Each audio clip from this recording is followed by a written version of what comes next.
that if you come during this time, then you'll get 1,500 that if you activate your card, but that did not move the needle at all.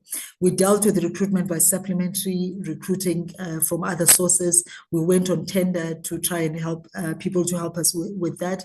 And then, of course, the DHA, we sorted that out to an extent to try and make it as stable as possible, as much as it's still sometimes intermittent even today. And then some contingencies that we took. I think early on we went on to ensure that, but this was early on to lock in the 31st of March. We started thinking, how do we, as we saw that now, because we planned for 6 months and month one was not producing what we had planned in terms of the rate, the rate of cards that we wanted to issue per month. As soon as we picked that up, we started putting contingencies immediately around what we can do. We added tellers, we activated holidays, Saturdays and Sundays. We started talking about roving teams. We started talking about big bank, where we actually put more resources across. By the way, the way we had planned the project was always to stagger and focus on the areas where we know that there's high volumes. There's quite a high concentration. For instance, you'll find that in KZN, within a eThekwini municipality or a eThekwini district, there's high concentration. Almost 70% of the total people that we service there, they are concentrated in a certain district. So we always knew that even though we do over 6 months, we're not going to be everywhere within that 6 months, but we focus where we needed to be. But at the same time, we wanted to ensure that the rate that we expect of cards to be distributed to ensure that we reach the 3 million was achieved regardless of the staggering, even within a district. This was just saying that in the Western Cape, I think a high level talked about it, that even though we had these challenges across, the Western Cape had even more challenges, because the Western Cape, in terms of people just not applying. And I also forgot to mention that even in the capabilities, it was not only DHA. In some most remote areas that you'll find in KZN and in Eastern Cape, we also had a network issue. And I think that is something that we all can appreciate. We're working very hard with Vodacom in terms of how to increase that. And then where are we now? Where are we now? This was as of the 12th of Feb, as we prepared the presentation in order to send it through. Yes, I think Minister Tolashe mentioned the number of beneficiaries that are serviced by Postbank, that it is 2.9. We have, remember I had said we needed less sites than this. We over the number of sites that we actually had even on the plan. We needed just 200 and on the plan. 263 sites, we over that site. In fact, as we sit now, we're way over even that site in terms of the numbers that we have. As we sit now, we more than 284. We're sitting at just close to 300 sites. And then the number of cards issued, of course, just over 500,000. And of course, we're sitting, as of the 12th, we're sitting with 2.4 million people that we have not issued to. In fact, today, as we said today, we're sitting at 629,000 beneficiaries that we've distributed to. So we've added almost 100,000 since the 12th of Feb to this number. And of course, we're going to talk about the post-March, should you not have your card, what then the plan is. This was just illustrating what I was talking about in terms of where we're at, what we had planned, and what are the interventions that are needed, and what the difference of those interventions have yielded. So if you notice, the black line was the plan, because we wanted that the rate that of cards that we produce or we issue a day should be 23,000, which again I said was quite a comfortable number for us, that we should issue a day 23,000 nationally. Doesn't mean all sites were active, but the sites that we have to work, because remember we had based our calculation on 50, but we knew that 50 is per per teller. But if you then find that there's a site that you're using that has high volumes, it could mean that you actually on that site, you beef up to 4 tellers, and therefore you could still achieve this without necessarily having the total number that was planned on the site. That was always the plan. Our guiding principle was that make sure you issue 23,000 cards per day. The orange line was that actually, well, what transpired, that we just didn't reach this. And the main reason was simply 90% of this was that we just didn't have people showing up. Just no people showing up at the site. Yes, intermittently the connection to Home Affairs was probably 10% to blame for that, but truly 90% was because we had our tellers sitting there and just doing nothing for the first 3 months. And you could see that as soon as we communicated the deadline, that now people knew there was pressure. Literally the next day, we more than doubled what each site was doing a day, because we were averaging around in Jan 3.5. As soon as we communicated and people showed up, that number went to 10,000, not even double. It went to 10,000 within a space of 2 weeks, because this was after the communication. I think we did it around the 7th, and then this was so literally a week after, we were doing on average 10,000 a day, because people showed up. And I think on this graph, we also wanted to illustrate what would it take, as we always said, we have not lost all hope in terms of trying to claw back as much as possible of the people, just over 2 million people that don't have their cards. But we always ask, what would it take if you really said, can I also do all 3 million by March? It will mean that we have to distribute 100,000 cards a day. A day versus 10,000, and it will mean that we need an additional 700 tellers, because I think that's not really now an issue, but also sites of 1,400. Now remember, I've always said, when we talk about sites, we talk about a site and an active site. Sites we never had an issue with, but active sites was always because when someone sees this number, would say, well, you said you had access to 1,500 sites, so why can't you just use those sites? Remember, a site is not useful to us until it has people in it. And we'll talk about the interventions that we've done so far to try and have active sites as much as possible. And when you hear that, you will also recognize that we really had a tight plan, because we can then go to and negotiate on those sites in terms of how quickly can we activate them. Because remember, the challenge that we had, as much as we had a 33,000 pool, in terms of converting that pool, I think you could see that from the 10,000, we lost 85 already, and you had 15 pool to work with. And then once you vetted, even that number went even more down. So some of the things that we did then, this was just saying, as of the 12th, this was what was planned in terms of increasing sites already. As we said that we had created a pool, but also here we're just showing that we're adding what we call roving teams as well.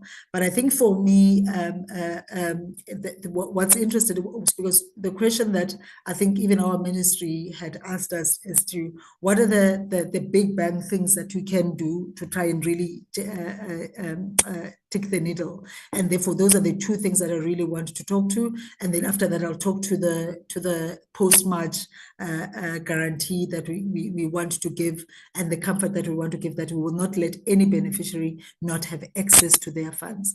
That's something that we want to guarantee.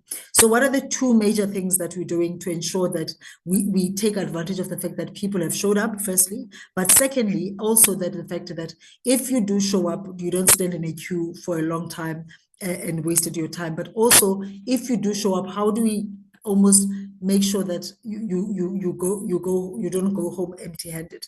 So there's two major things that we're doing that really we believe are gonna change the next 4 months to really claw back as much as possible. One, we have now agreed with the SPAR group, because they were not part of the initial retailers that we're working with. So the SPAR group advantage and the way we've negotiated with them, because we said, look, we do have sites, that's not the issue. The issue is people to man the sites and the training that takes 5 days. and the recruitment and the vetting and what have you. So we need someone now to partner with us that comes with people who are familiar with what we're doing, and they actually can do it on our behalf so that we can activate sites quite quickly. And that's the arrangement we have with SPA. SPA is coming on board with 200 stores that we can activate, and those stores come with tellers that are already working in the money market, so they do financial services activities, so they're quite vetted the way that we need them to be vetted. We're going to take them into a very accelerated training instead of the 5 days, the 2 days, was at least the other compliance issues they are aware of because they do the same work, but then we really emphasize as to how to use the system that we use. That's a big bang intervention that we're taking. The second one that we quickly, because we have a cardless solution, which means that you can still access your funds. By the way, the cardless solution, we've always used it for years. We use it for SRDs because as we talk about 2.9 here, that excludes SRDs. So our SRDs beneficiaries are not using a card. They access their grant using a cardless solution, which is quite easy. You go to a retailer, produce your ID, and come with the registered cell phone number that you have.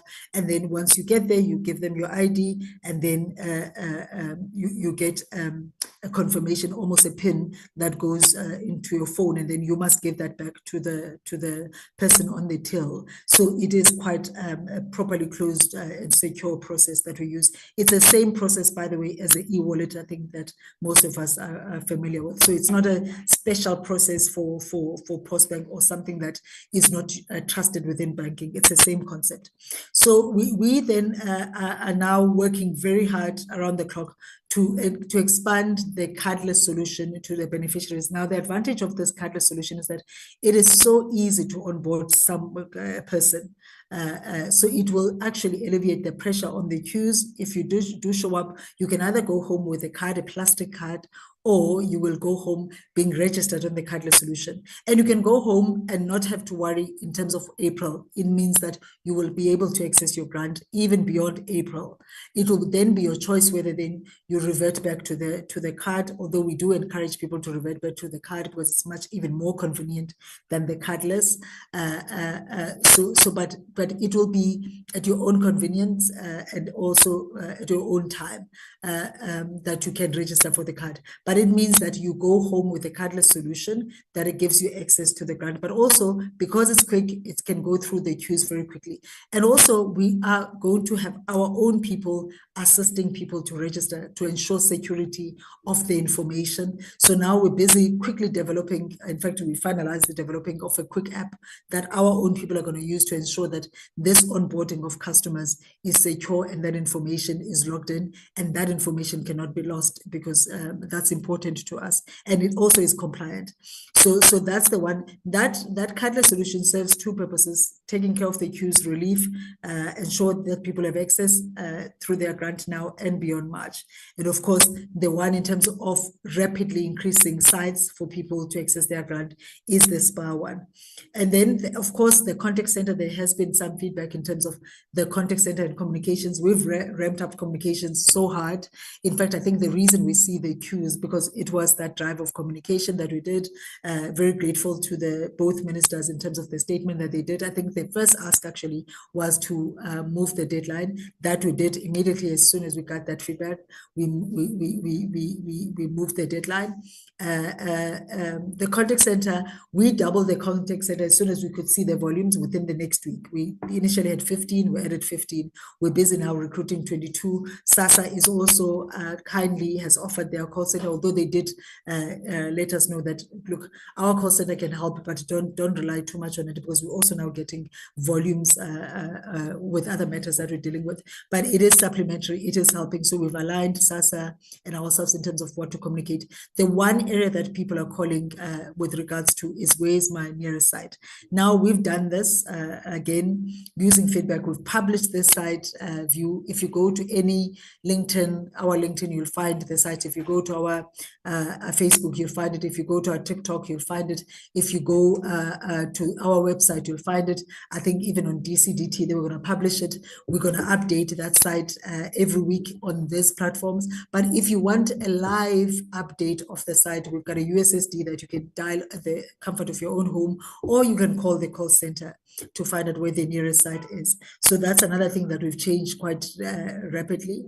So what happens post-March, should you then not have your card post-March?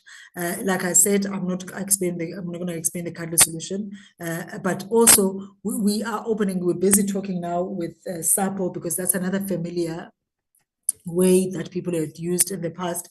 This is absolutely not our favorite solution, but of course, what mattered to us was that at least give people the option of accessing their grants.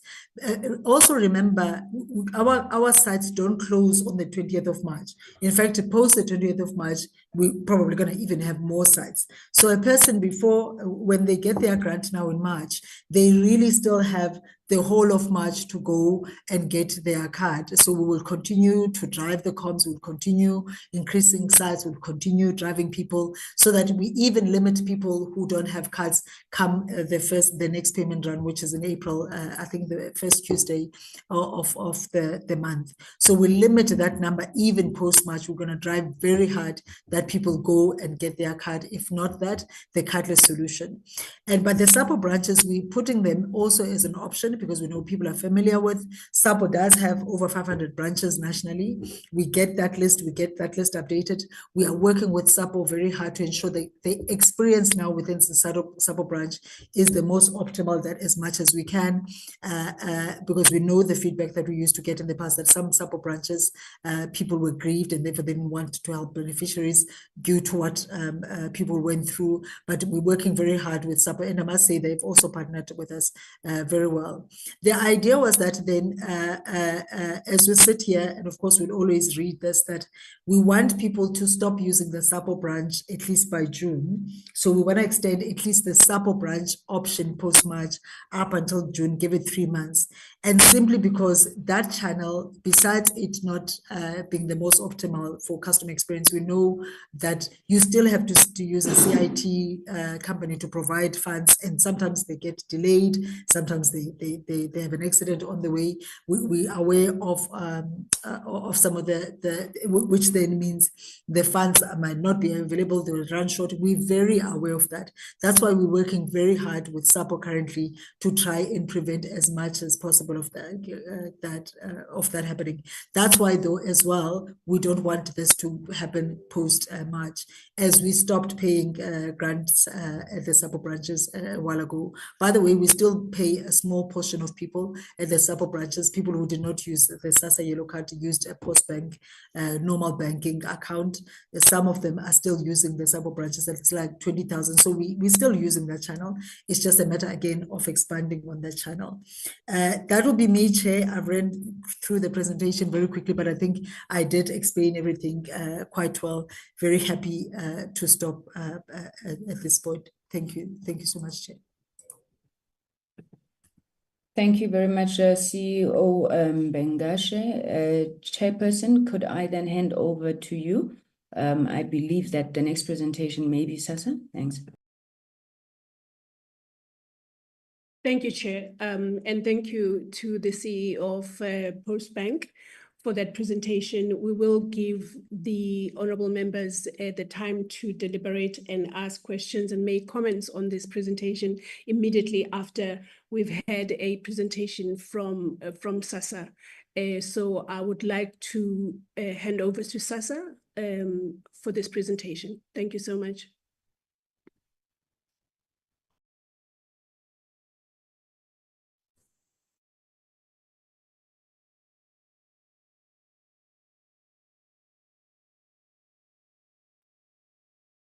If SASSA could please take over. Thank you.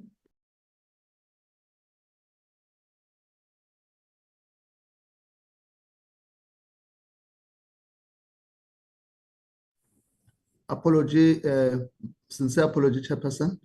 I got dropped off when I was just pressing my mic. Good afternoon, chairpersons, and good afternoon to the ministers, deputy ministers, and honorable members. My name is Themba Matlou, the acting CEO of SASSA. I do have the executives of SASSA in the room, including the provincial executives of SASSA in the room. Chair, indeed, I must confess that we had a number of engagement and we have formed a collaboration with Postbank. There's quite a serious flow of information. And with your permission, Chair, I will go to slide number 4 so that I don't repeat the presentation, the information that we've already shared with Postbank.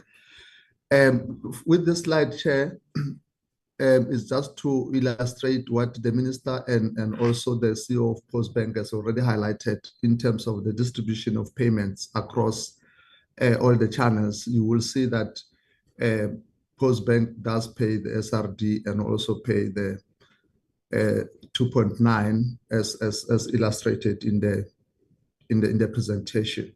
And from here, I'll go straight to the SASSA initiative just to support the presentation that was done by Postbank. Honorable Chairs, indeed, we have met and we've identified the need to supplement the issues of insufficient capacity and also identifies the site, because we have noticed that the site that has been there has been insufficient in the past few months. We had then met with Postbank and then we had agreed that we will then introduce special outreach interventions from SASSA side just to broaden the access on the payment on the Postbank side that has been shared with SASSA. Secondly, what we have done, Chair, we have looked at our system just to trace the actual beneficiary location and also the beneficiaries' number so that we identify the major hotspot so that we are able to have targeted interventions to address all the long queues that have been visible across the country. We have also looked at the actual beneficiary residents so that we are able to identify where these people are located. And this information will actually be very fundamental to increase the additional sites. We have identified already, we have started and prioritized the additional crop intervention, outreach intervention, which we have moved beyond our normal plans, because normally we'll have the plans prepared over the months, but because of the special need, we had to come in and bring additional outreach interventions to support this project. And also, we also started to intensify the collaboration with the stakeholders that ensure mass mobilization, and also talking to the different departments, municipalities, traditional leadership to assist us, Chair, with the community halls, because indeed we have noticed that the issues of dignity have been really compromised because of the number of people that come forward. So if we come in and bring in the community halls and at least have ablution facilities, dignity services answered, so we should be able to assist. And from SASSA side, what we have emphasized as well is that because the cut swap is quite a technical skill that is required, but from our side, we'll have a number of our people to support in making sure that the queue management is managed, education is actually even supplied to our beneficiaries. The other mitigations that we've agreed in terms of managing the long queue, we have gone out of our way to request all our officials and dedicate at least 2 SASSA employees that will be supplying to each site that we will have agreed, so that they assist in terms of managing the queue and answering all other services that may have been required, including when we find that there are beneficiaries that are frail, those that need home visit, So that's the type of services that we'll also be offering. And we agreed with Postbank that we do support wholeheartedly the transition to cashless solution that they've already implemented in the SRD plan. We also mindful, Chair, that as I've given you the slide that shows the distribution of payment grant, that there's different channels that people, beneficiaries are paid into their money. You will see that in terms of our regulation 23, it does provide beneficiaries with the options that they can choose the method of their choice. At this instance and previously, you will see that a lot of beneficiary comes to SASSA. They want us to capture the method of payment, which we do. We have now since received quite a number of beneficiaries flocking into the SASSA offices. So as much as we're deploying staff to different sites, we also intended to, in fact, we have put in place dedicated staff to make sure that we expedite the request of capturing this request from beneficiaries. Our system that we call SOCPEN normally has limited hours of operation. Because of this influx and the more requests that came in, we had to extend this over the past 2 weeks to allow that the extended time for capturing happens, while we are mindful of the fact that when we are capturing, we should also note that the what you call payment times is still adhered to, so that our beneficiaries still receive their money within the specific time. So we have put overtime, we've put a task team, we've approved overtime in many provinces so that people work from 6 o'clock up until 7:30 at night, and also work over the weekends until at least the end of April. We are certain that by the end of April, the progress shall have actually been realized. As I indicated, Honorable Chairs, that our community outreach program has now gone out of the way because we wanted to intensify it, and then we moved out of our normal plans in terms of increasing the number of sites to support the Postbank with regards to that. And I already indicated that we've already spoken to many community members and traditional leadership in making sure that we do have community halls and all other facilities that will actually assist us in addressing the issues of dignity services. Chair, I think in a nutshell, this supplement the presentation. I will not bore the honorable members with the list of the outreach. For us was just to illustrate that indeed these are the number per province where this will actually be happening. And also we supplied the number and contact details of the project lead in different provinces so that honorable members can always feel free to engage with the relevant executive, both from Postbank and also from SASSA executive. Can I take this opportunity and thank you very much, Chairperson, and say, let the committee note the report on behalf of SASSA. Thank you very much.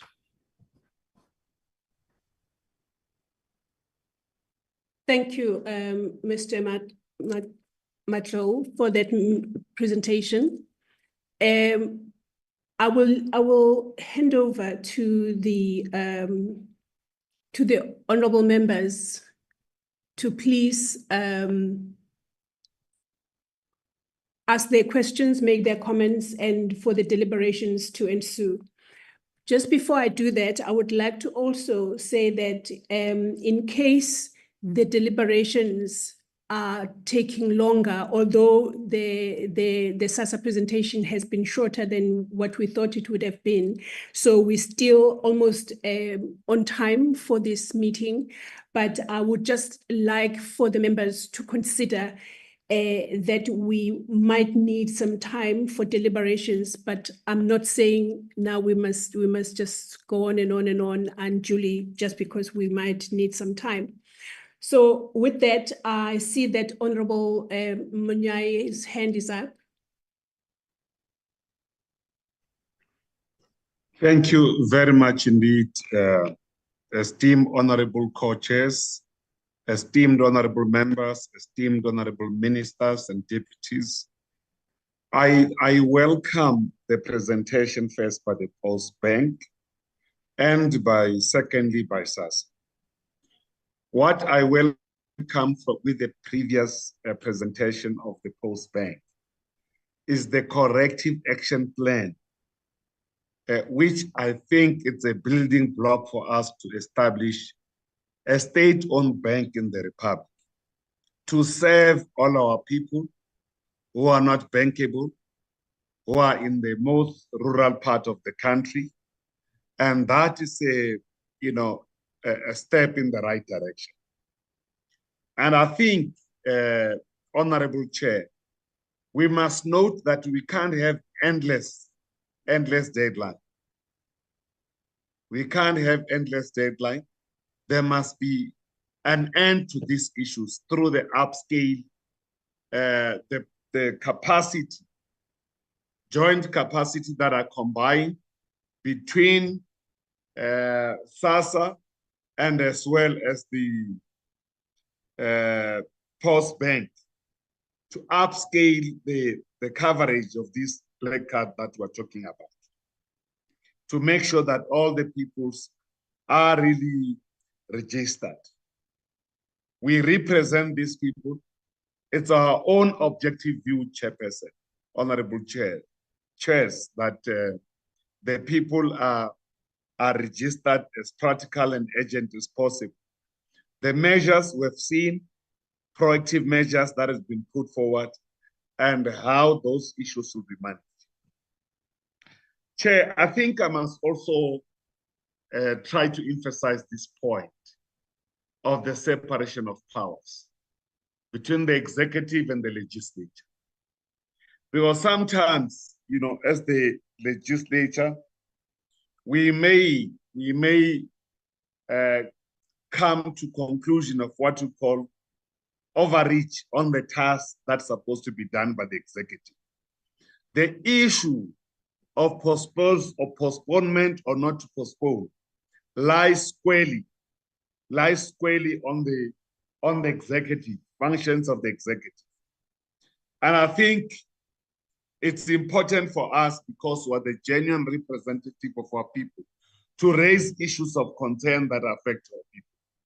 So all I want to say, Honorable Chair, I welcome this presentation. I know, however, Honorable Chair, there are those who want to become alternative to the department, who are mobilizing the people against the Post Bank registration, but mobilizing them to private sector bank. So that goal on its own, even if it's not banned to register with the bank, may undermine our strategic objective to have a state-owned bank, which really can be able to assist our people of South Africa as a whole. So the issue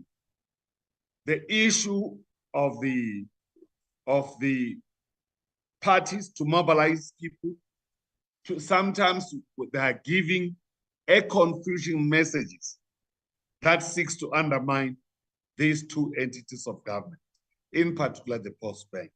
So in this regard, Honorable co-chairs, I welcome this. We have a sense of clarity from the communication. We have sense of clarity from social development. Our task is not to attack the bureaucracy who are trying to brief us and help us to achieve the positive objective as we have received. We will support you, both entities, to please work together. And this joint portfolio committee, I'll appeal to two co-chairs that it should not be the last, but not the beginning of many more meetings to proceed in the future. So I welcome. I think also one thing is that we need to strengthen communication, and I heard the presentation from the Post Bank. Communication to make sure that the misinformation is debunked in the public discourse. I thank you very much, Honorable Chairs. Thank you, Honorable Munyai. we are already now in the committee deliberations and responses. I thought that there was a comment that the Honorable Mnyai wanted to make before we start. So we will continue with that. And the next honorable member is Honorable Subrathi.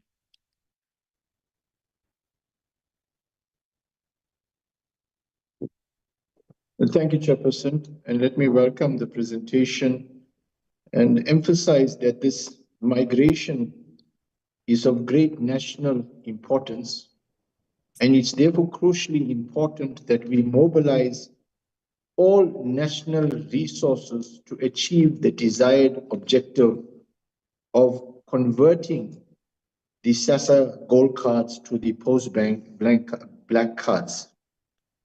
Honorable Chairperson, this morning, the Portfolio Committee of Communications and Digital Technologies had an engagement as part of our annual engagement with a department, the GCIS, the Government Communications and Information System, in which part of my contribution was to implore GCIS to galvanize its resources and to prioritize its efforts in ensuring that projects of this nature, of a national important nature like this, is properly communicated and articulated, and our people, the citizenry, are informed.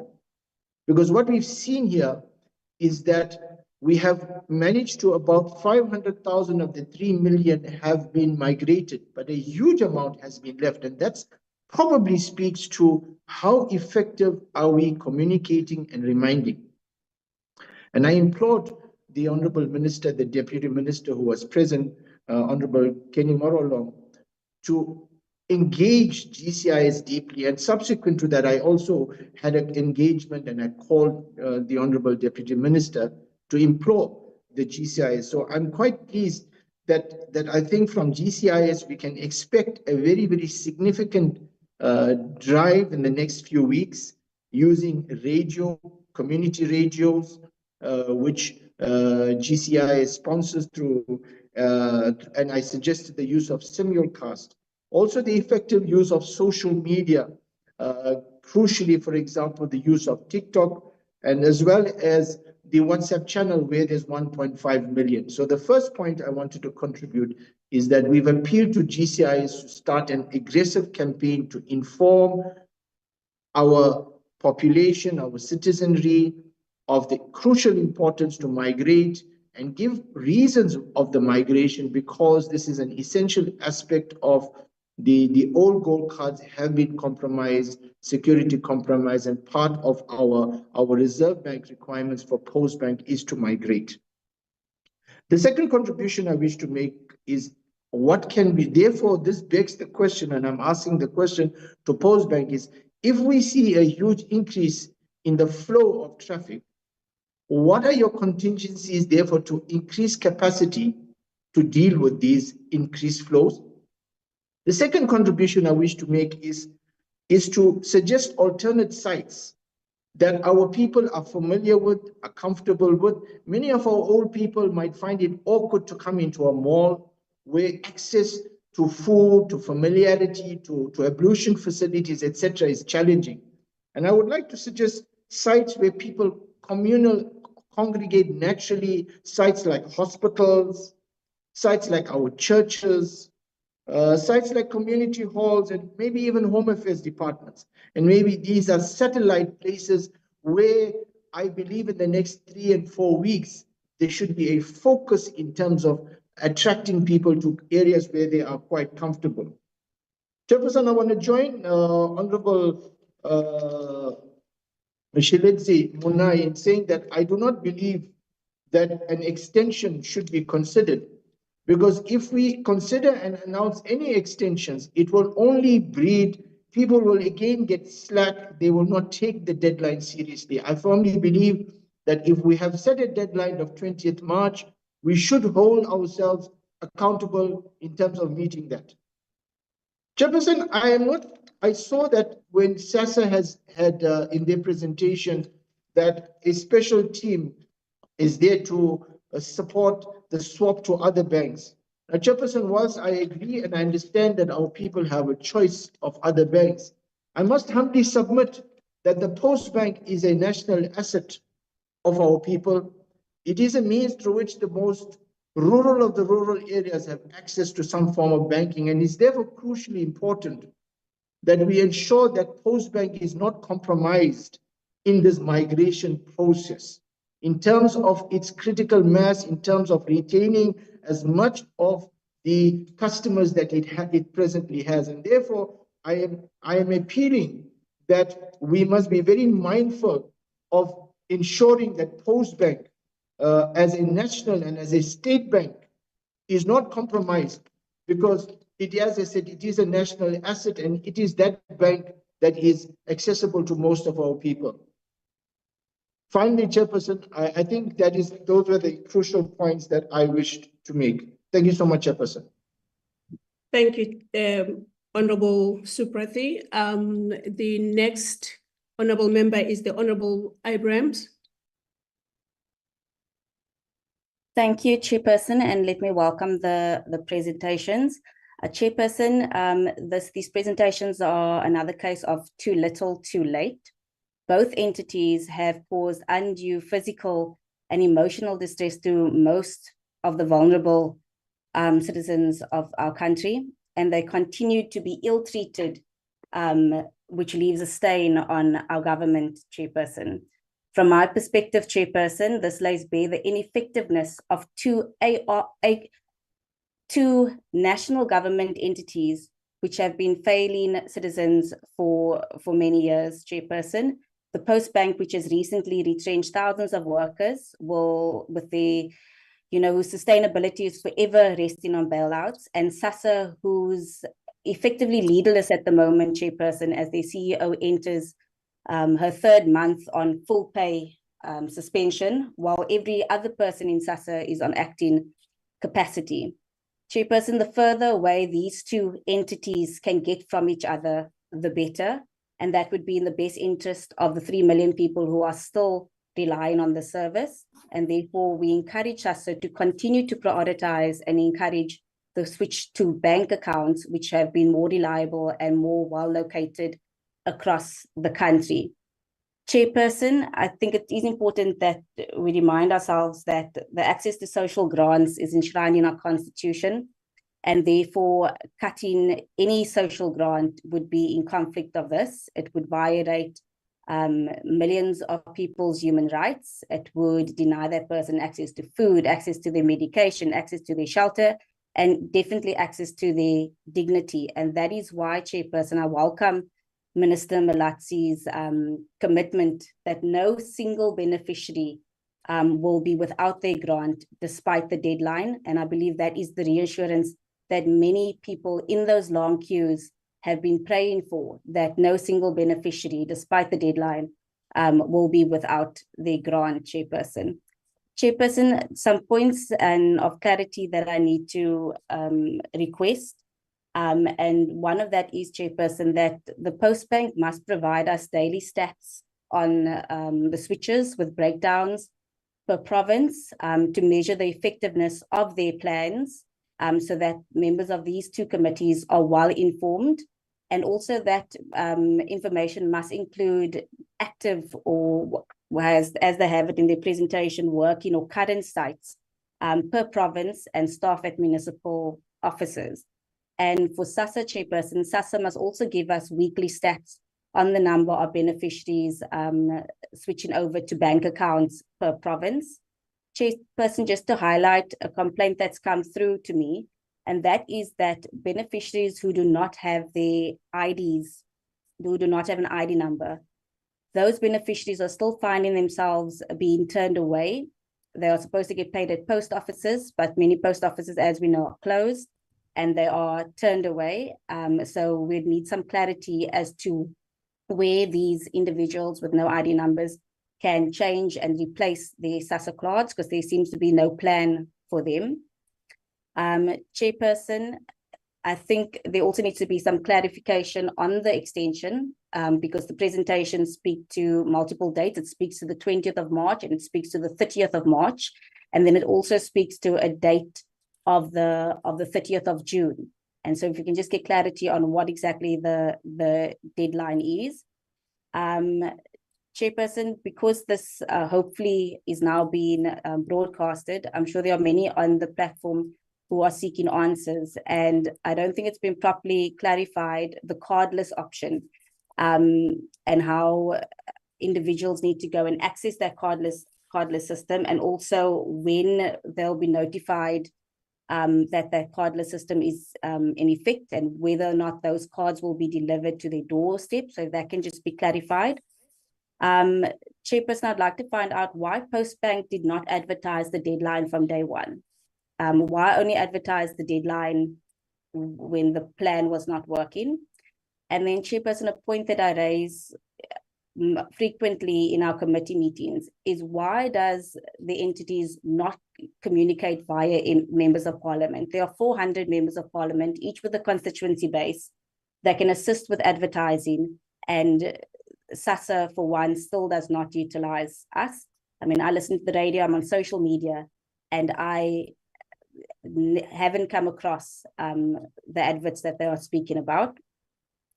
Chairperson, in a report we received from SASSA, I'd like to find out, why wasn't SASSA involved from day one in the logistical planning when it comes to sites, and how come SASSA staff was not involved from day one? Somebody else speak. Somebody else's mic is open. Apologies, Honorable. I mean, there's a Shenge iPhone. Please, will you switch off your phone, your mic? It's written Shenge phone. Thank you. Sorry about that, Honorable Abrams. Please continue and the reason I ask this is because, while SASSA can say what's Postbank's responsibility, the Social Assistance Act rests this function solely with SASSA. So SASSA should have been involved when it came to capacity, identifying the sites from day one, and the report, it would appear that they weren't involved from day one. Chairperson, Postbank's presentation makes mention that they have mobile offices that are being rolled out. However, to date, we still don't know where those mobile offices are going to be rolled out. So I'd like to... Just for a minute, Honorable Abrams, can the Secretariat just mute? Please. Sorry again about that, Honorable Abrams. Please, will you go on and come to a close, please? Yes, Chairperson. So they're still in the dark about where these mobile offices will be. And another question, in the presentation, they said that mobile offices were part of their plan. If it was part of their plan, why are they only rolling out mobile offices now? Also, SASSA makes mention that a list of municipalities did not want to avail their halls because they were still owed money by Postbank, which now contradicts what is being shared in this presentation, that municipalities are now coming to the party. I'd also like to know, what is the turnaround time on home visits, and how will these individuals know that they've been successfully transferred and have their card in hand? Chairperson, I would like to welcome in SASSA's presentation that they committed to clear the backlog of capturing of those wanting to move over to bank accounts. However, my question is, there's been an influx of people now wanting to switch because they want to get away from these queues. Will you still be able to capture these individuals in time? And also, Chairperson, if SASSA can please clarify the bank charges and fees. Some people that I've encountered, they do not want to move over to bank accounts because they are concerned about the fees and the bank charges. However, SASSA has told this committee that they've covered the bank charges and the fees. So I believe some clarification on that is required. And then I am closing, Chairperson, and then with your indulgence, most of my other questions, which are of a technical nature, if I can submit in writing to the entities and with a date by when I can have a response. But just lastly, Chairperson, I do think that there needs to be an acknowledgement that the planning has failed from Postbank side. And I say that because you've planned for 50 cards per teller per day. And if it's an average of 2 tellers, that's what, 100 cards, which means it's 100 people that you can only service. And yet you know it's 100 people that you can only service, but you have hundreds of people, thousands of people commuting and borrowing, traveling money to come and stand in a queue when you know very well that they won't be assisted on that day. So my question then is, are you then telling the person who is 101 in that queue that they will not get to them, and therefore they are standing in the queue for nothing? And with that said, how come there's not a concurrent appointment booking system where there's a certain number of people that will be guaranteed to be assisted on that day? And lastly, Chairperson, to say that to place the blame at the beneficiaries for saying they just did not show up, I don't think that's right, Chairperson, because they did not show up because there was terrible communication. The sites were many kilometers away from them, and they didn't show up because they are frail, they are sick, and they didn't show up because I don't think that Postbank understands the SASSA client, but SASSA does, and they still allowed this to happen. Thank you, Chairperson. Thank you, Honourable Abrams. Honourable James. Thank you so much, Chairperson. Good afternoon to the ministers and to the members. My input is just as follows. I think it is only fair and right to say that this was a poorly executed project from the word go. If I look at the actual versus the planned output since, I think it was October, I mean, Postbank could clearly see that they weren't even reaching 10% of their planned beneficiaries since October. Why was no intervention taken from the next month? I also want to say the marketing and comm strategy, I was listening to the CEO of Postbank when she said that it was communicated, they continue to communicate on the website as well as on social media. And I just want to say, do we not realize who we are dealing with here? We are dealing with the most vulnerable here, who often don't even have money for data. So how can we have communication on social media and on website knowing that people don't have access to Wi-Fi?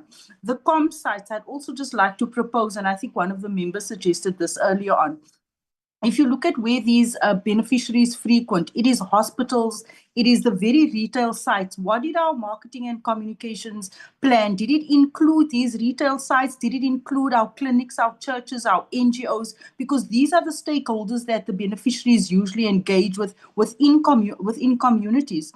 Also, I have received, Chair, so many contacts and so many calls over the last couple of days where people are saying, you know what, their parents have had a stroke and a hip replacement. How do they actually apply for the home visits? Is that being adequately communicated? Are we putting it out there? People are really so stressed out. And then importantly, we see the current situation in our communities. We see the long queues.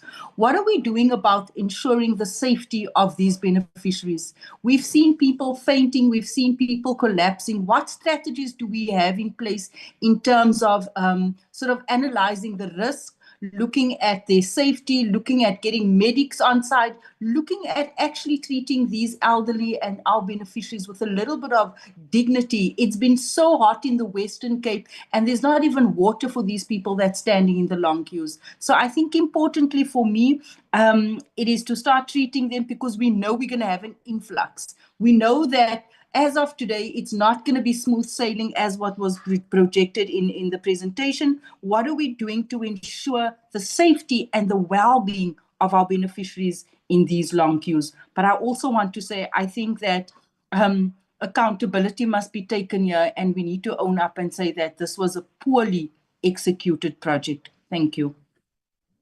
Thanks, Honourable James. The next honourable member is Honourable Nhlongo. Thank you very much, Chair. I'll go straight to my questions. Chair, I'll welcome both presentations. Number one, Chair, has Postbank looked into working with local municipalities to fast-track the process? I mean, Chair, people in rural areas rely on their councillors or ward councillors for information. So I think they can help in spreading the word on the importance of why citizens needs to change to the black card. And then secondly, Chair, community radio stations are also the important platforms to spread the word, not just community radio station, but the small local community radio stations. So I think Postbank and SASSA should look into those platforms instead of using only social media. And then also, Chair, before allocating sites, I think both Postbank and SASSA should assess the environment or the area, because in some instances, they've left use-saves in rural areas and townships and went and allocated a shop right in the mall as a site, yet they are use-save outlets in the rural areas and the townships. So it's very difficult for people to go and reach a shop right and leave use-save. I think they should look into that also. And then lastly, Chair, SASSA and Postbank should also make sure that in these queues, there are marshals in these sites, there are queue marshals, I mean, and that the sites they've identify should be user-friendly for people, because people are queuing in the sun when it's very hot and people are queuing in the rain when it's raining, and nobody seems to care about that. So I think they should look into sites before just allocating a site for the sake of allocating a site. That would be all from me, Chair. Thank you. Thanks, Honorable Mhlongo. The next honorable member is the Honorable Matafa. Thank you very much, Chair. Mine will be very simple because most of the questions that I had have been answered. But maybe before I go into 1 or 2 points that I'm going to pose, let me greet the ministers and deputy ministers, the two co-chairs and other members on the platform, and all the guests. Chair, mine will be on the issue of the collaboration that we are witnessing between the Postbank and SASSA. Many a times in our committee of communications, we implore departments to collaborate. This assists in streamlining processes and ensuring the best experience by the end users. Having said that, I think it is also important in an attempt to address the issues that were raised by other members of long queues, technical glitches. The collaboration should not only be between SASSA and the Postbank, but all role players that play a role in assisting our customers should come to the table as well. I'm looking at those that are responsible for supplying technical support like IT services, which in some instances would have received complaints that there were glitches on the system and it led to some members of society having to be turned back.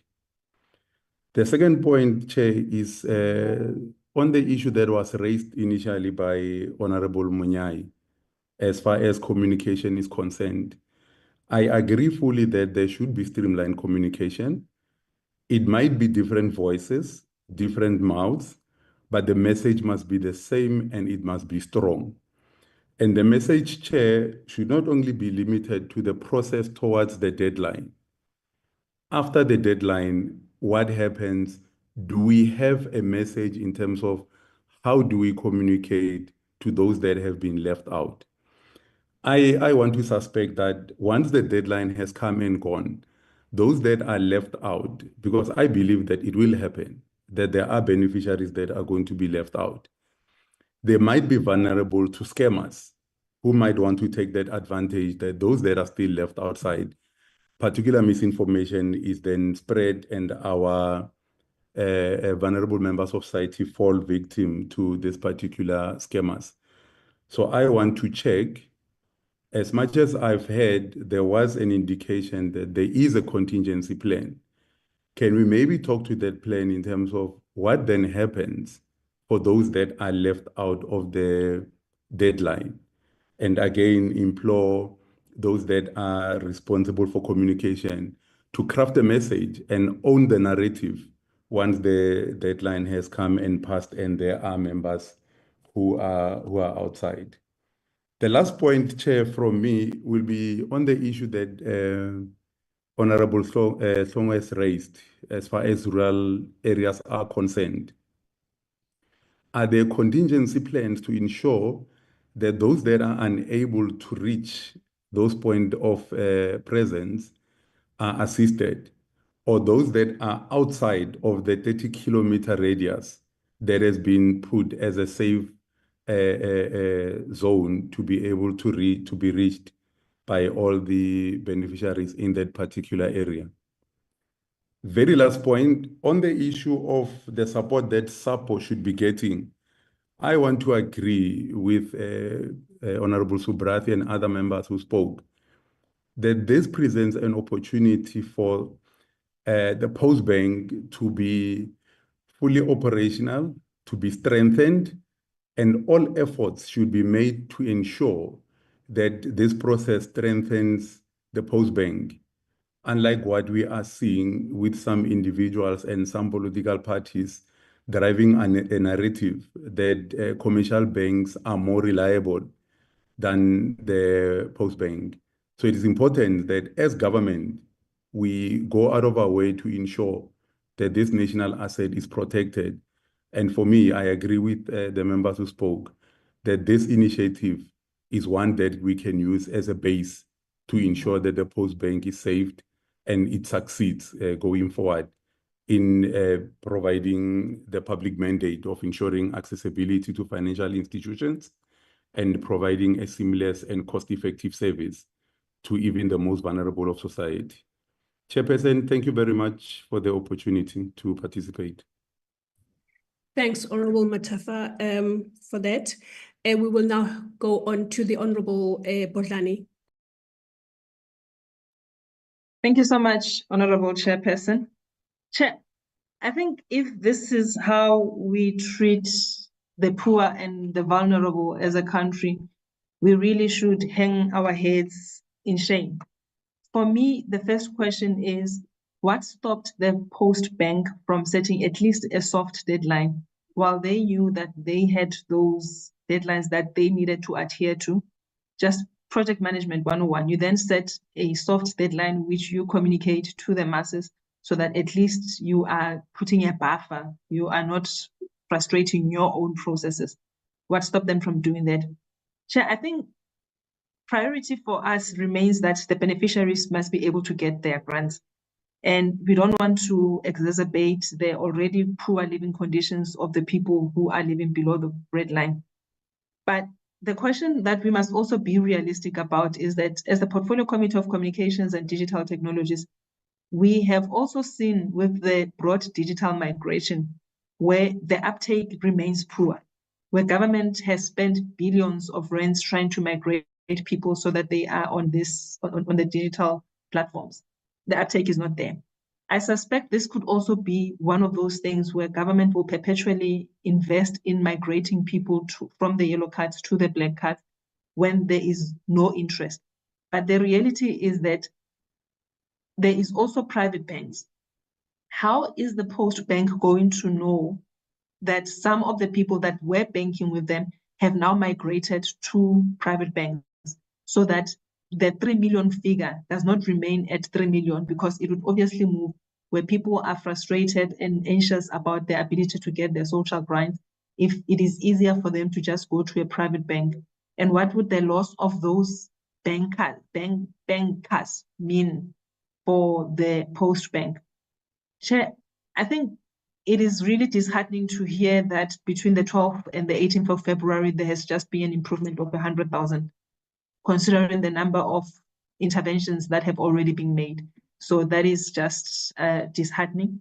But the conversation, Chairperson, that I would also like for us to have is to say, the Post Bank already has existing clients which are not necessarily the grant beneficiaries. Is it possible for the Post Bank to use this platform to reassure their existing clients that may not necessarily be affected by this, that the loss of the number of, if at all, if that happens, the loss of people who are already banking with the Post Bank will not affect their banking license? And also, is it possible for the Post Bank to tell us what the implications of the poor levels of migration mean for their license with the Reserve Bank? I think I would love to hear on a bit more on that. And the 300 sites that are issuing cards, can we be guaranteed that there is security for those cards? There is no room for the cards to be for maladministration in terms of the issuing of the cards? Is there a card management system that is in place that they are sure that tomorrow we will not be hearing that there has been corruption in terms of issuing of the cards, that there's been duplication in terms of issuing of the cards, that there has been theft in terms of issuing of the cards? How secure? Thanks, Honorable Botlani, for those questions and comments. I would like to now hand over to the Honorable Makubele.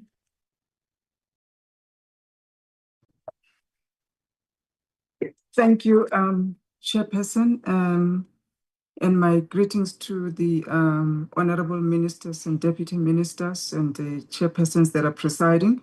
Thank you for the opportunity. Chairperson, we've listened to the presentations, and I'm afraid to say that we actually reject the presentations as they were given. We are left with more questions than answers after that presentation. This is a national project that we're hoping to get comfort on the competence of the people that are managing it. Are they in control of this process? But it does seem that we are left more nervous about the ability to complete this project on time, within budget, with the requisite dignity and the required communication that it demands for. Number one, I concur with one of the honorable members who said this project started in October last year, and by November, December, any competent project manager would be able to see that we are headed for a red. How do we change course? So if you look at the numbers, 6 months down the line, we've only serviced 500,000 clients. That tells me that this project, with a multiplier effect of the remaining 2.4 million beneficiaries, we are looking at a project that will take us 3 years to service. And it means in the next 2 years to 3 years, our elders, the most vulnerable, will still be queuing with the hope of getting some sort of service. This project has failed on a number of levels, mostly have been articulated by my colleagues on this platform. But failure number one is on the dignity. I was very disappointed to hear from, I think it was the SASSA representative, to say that now they're only going to start to put ablution facilities, make our go-go's, those that are queuing and the most vulnerable, comfortable as an afterthought. SASSA has been paying grants, let me just say, since 1994. As an afterthought today, you want to put chairs, ablution facilities for our grannies. I find it very unacceptable. We would like to know who is actually accountable for this. I was disturbed by the opening remarks of the Minister of SASSA. She was very clear to say SASSA has done its job and passed the buck to Post Bank and Post Office. So clearly, we've got accountability issues between the two ministries. And these are people that are supposed to be working together in the government of national unity to service our people. Now, we also would like to know what is the impact of the scope. Now that we know we have failed the past 6 months, we may be looking at the next 3 years. If no deliberate and decisive intervention happens from the president's side, let us know, please, what is the scope creep? What are the issues that you're going to be looking at in order to expand your communication, expand service? And what is the spend thus far? And what will that extension of scope look like in terms of the budget? Because all the presentations that we saw today, they were silent on the budget. We don't know what has been spent thus far, what the failures of the past 6 months have cost us as taxpayers and the nation at large, and what are we looking at going forward in terms of budget creeps. Now, 3, we also would like to understand who has been tasked to manage this project at this national scale? From the presentations that we've heard, Chairperson, we are concerned about the competence of the people that have been tasked to lead these organizations. Their planning has been poor. This project of changing cards is not new. It's been in discussions with government in a planning mode since 2017, 2018. And this is 2024, we are failing to deliver cards to 2.4 million people. Now, we talk about sites. In the presentation, they have 260 plus minus 260 sites. Post office alone, it had 1,300 sites in order to service our beneficiaries with dignity at the time when it was functioning properly. But at this stage, for a plan in this magnitude at a national scale, with even more beneficiaries in millions that are now receiving these grants, and you go and put 260 sites and with some wishy-washy, nothing concrete around other stakeholders, whether it's SPA or Checkers or Pick and Pay, who knows? We don't have clear understanding of where do people go. I concur with another honorable member who said they have never seen any advert. I myself haven't seen any advert. I would not even point you to a site that is functioning, that is calling on these beneficiaries to come. But as I wrap up, Chairperson, on my contributions and my questions, we have, as a nation, prioritized electioneering to really servicing people. Because IEC is able to reach these beneficiaries when it comes to voting. They go to where they are, they know where they are, the villages where they are, they can go to hospitals, they go to any clinic, they reach them for special votes.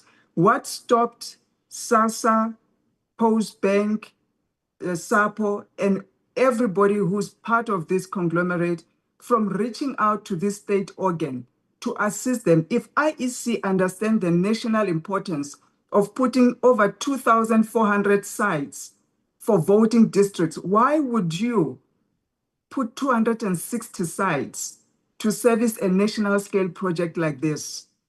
Are we talking to people that have done this kind of things before, or people are just planning according to how it benefits them and makes them, let me not go in that direction of corruption and financial benefits. We'll get there once we see the finances that will be presented. So, Chairperson, I think I will wrap up here because some of the questions that I wanted to ask have already been posed by members, and I thank you for the opportunity. Thank you, Honorable Makubele. I think the next, in fact, I know the next honorable member is the Honorable Mare. Thank you so much, Chairperson. Chairperson, I want to greet all my colleagues, all the members and the ministers, Chairpersons. The question that I want to ask, this thing is very concerning, Chairperson. The slides did not show us anything. It shows us that there's gross incompetence. People didn't know what they were doing because what they are showing on the slides, it is not what's happening on the ground. Our people have been suffering for the past 2 weeks, since the beginning of February when the notifications came out to say that people must do it before the 28th. During December, there was rumors that there's going to be a pilot project in Mpumalanga, but it also failed. So I don't know where this thing is coming up, that this thing has started last year in October already. And the question I also... Honorable Mare? Yes. Please, yes. Can I just ask you to please give me this opportunity? I see that both DMs have got their hands up. I just want to know if they are wanting to intervene with answers, with responses, or what it is, because in that case, I would like to exhaust the list of the honorable members, please. Honorable, I saw Honorable Gungubele and Honorable Hendricks' hands were. Thank you, Honorable Chair. Good afternoon, our members, co-chairs, ministers, and Deputy Hendricks. No, Chair, one is anticipating at the end when we are calling for responses. Okay, all right. But maybe I'll preferably, as a DM, you prefer to speak before the minister. Okay, no problem. Yeah, thank you. Thanks, Honorable. Is that the same with you, Honorable Hendricks?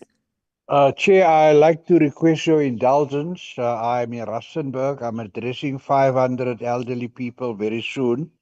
And I wanted opportunity just to make a contribution, if that is possible. Otherwise, it means I've got to log off without having that opportunity. Honorable Murray, if you could please just let us give the Honorable Hendricks this opportunity, given the situation that he's explaining to us. Is that okay? No problem, Chair. Okay, Honorable Hendricks, please go ahead. Oh, thank you very much, Honorable Chair. I really appreciate that. As you know, Honorable Chair, I have the delegation to implement the Elderly Persons Act.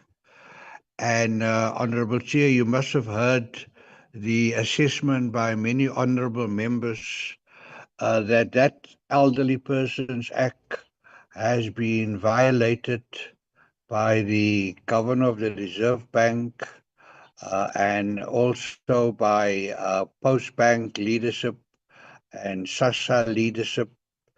And so I have requested my unit looking after implementation of this act to see if there is any criminal charges that we can lay against those who are responsible for violating the constitutional rights of the elderly persons. Chairperson, order.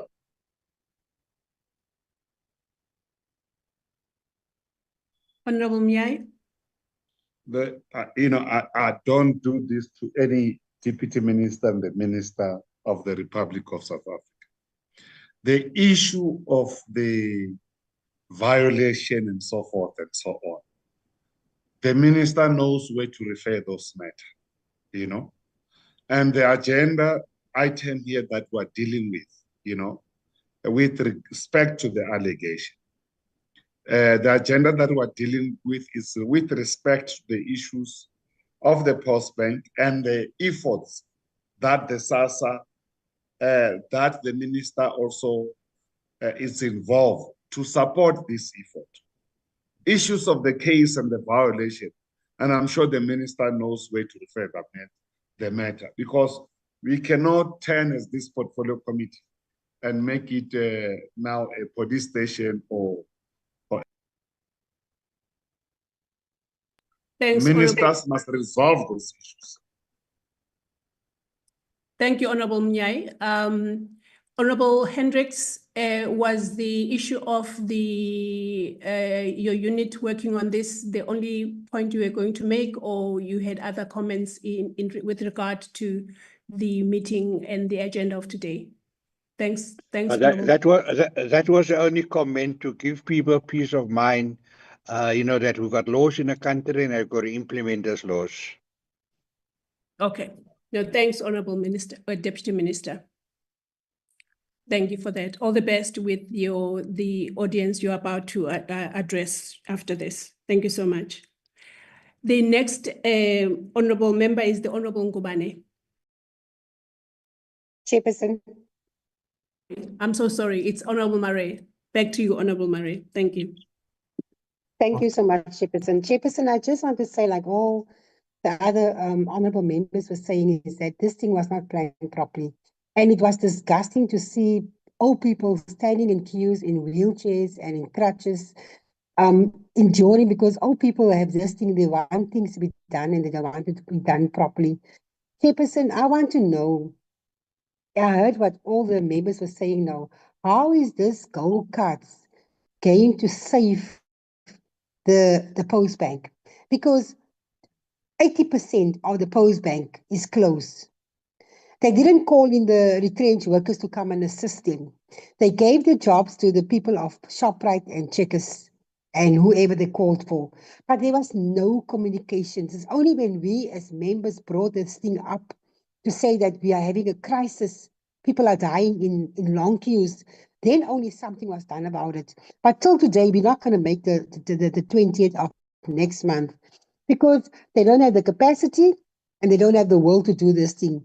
So my question that I want to know is, what are the plans, except the ones they put on papers? Because you can put pictures on papers and on the ground, there's nothing going on. There's nothing going on, Chairperson, sorry for that. There's nothing going on the ground. So Chairperson, my concern is that our people has been humiliated. Our people didn't have a pollution. There was no chairs. There was nothing for our old people. There was not even a thought of these old people standing in the queues. What about the people living in old age homes? How are these old people going to be assisted? That is a big concern. And these old people are calling us on a regular basis to ask us what is next. Because some people did go to the SASSA office giving the documents for from the bank, but it's still not implemented because there's a backlog at SASSA as well. My question that I also want to know is, Chairperson, where do we go from here? What is going to happen from here? Because it seems like both is washing their hands and both is not taking responsibility for the mess that we're in. Because this is a crisis, a national crisis. And people are worried they're not going to get food at the end of the month because they're not going to get their SASSA grant. And I want to agree with what Alex was saying as well. Then the two questions I want to ask, Chairperson, is on behalf of Member Tafeni because she had to get on the plane, and it's basically only two questions. The one that she's saying on the slide 10, the presentation, there's a mention of developing a digital card. And also, it would have been helpful now for this thing that people are standing in queues, because even in all the other banks, you can put it on your phone and you can go to the bank, to the shops, and you can just tap it. And then the other thing that she would like to know is the issue of recruiting more tellers. Is it saying that you're going to use the people of the post office, that you're going to do that? And then with regard to the increase of the call center capacity, what it meant by currently there is 15 resources, but currently use these resource centers. What are they saying? Are there people manning these resource centers, the call centers? And what are really happening in the call centers? But my point that I want to make, Chairperson, is that everyone has spoken and everyone has said what I wanted to say. But this thing is very disappointing for the government of this country. This is really like a blow, because this is elderly people that's been working for years, getting these SASSA grants, and now they've been taken for granted and look like they are not important. Thank you so much, Chairperson. Thank you, Honorable Marie. The next honorable member is the Honorable Ngubane. Okay, thank you very much, Chair. I think as well the previous speaker it quickly covered me on the issue of communication by the post office or SASSA. The grannies, there was one I met over the weekend. They being sent from pillar to post. Others receive a message that they must collect their cards at Shoprite, at Checkers. So there's no clear communication. If both entities must try and improve on that to communicate correctly, because we're dealing with elders here who have other diseases, sugar diabetes, that you send them from all over, and the message is not clear enough. But one critical questions I wanted to ask is post office or SASSA taking this opportunity of issuing new cards to clean up the system? Because there is this perception, I don't think probably it's an old perception, but if it's been addressed, it's fine. There's this old perception that there's been a ghost SASSA beneficiary. With the issuing of the new card, is the SASSA or post office taking this opportunity to clean up the system and then curb that wrong activities of having ghost SASSA beneficiaries? Because we have even a list of other elders who are still on the queue to get their pension, but they are keep on writing affidavit after affidavit after affidavit, and they are not admitted to the system to be able to get their grants as well and be beneficiaries, correct and proper beneficiaries of these activities. Thank you, Chair. Thanks. Thank you, Honorable Ngubane. The next honorable member is the Honorable Mhaha.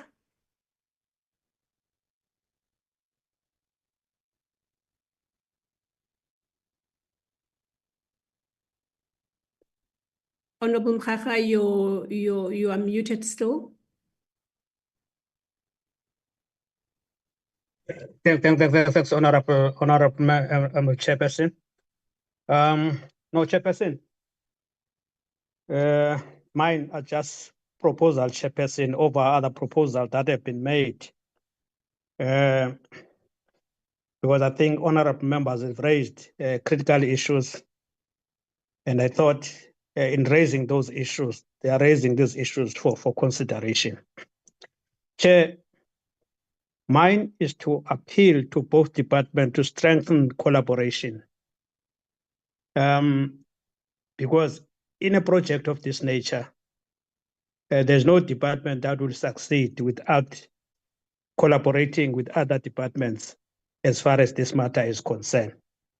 It's not a new phenomenon. Our people have been changing these cards under SASSA many a times. What has been proven then was that you need foot soldiers to deal with these particular programs.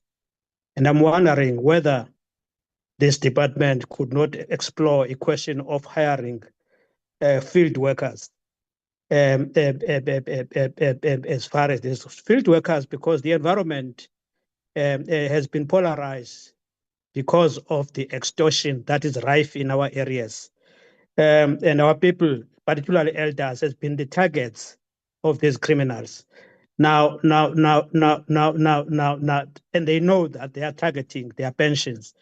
So our people are not sure whether their safety really is guaranteed as far as this is concerned. That is why I'm saying field workers would be able to assist our people, our elders in their own areas, including mobile vehicles, who must access our people in remote areas so that they are assisted where they are as far as it's concerned. I'm not sure whether the department has considered or explored such avenues. The second one, Chair, is in relation to the provinces that are still lagging behind. I thought the department would share with us as to whether they have made an assessment and therefore are able to tell us which provinces are still lagging behind as far as the numbers are concerned that are registering as of now. Because there is a competition in financial institutions. And Post Bank is not going to find it easy because already those beneficiaries have got experience of working with private financial institutions. To migrate from one institution to another institution might need serious persuasion, and that's why I'm including the question of field workers so that they assist our people as far as that is concerned. Which provinces are still lagging behind as far as this program is concerned as of now?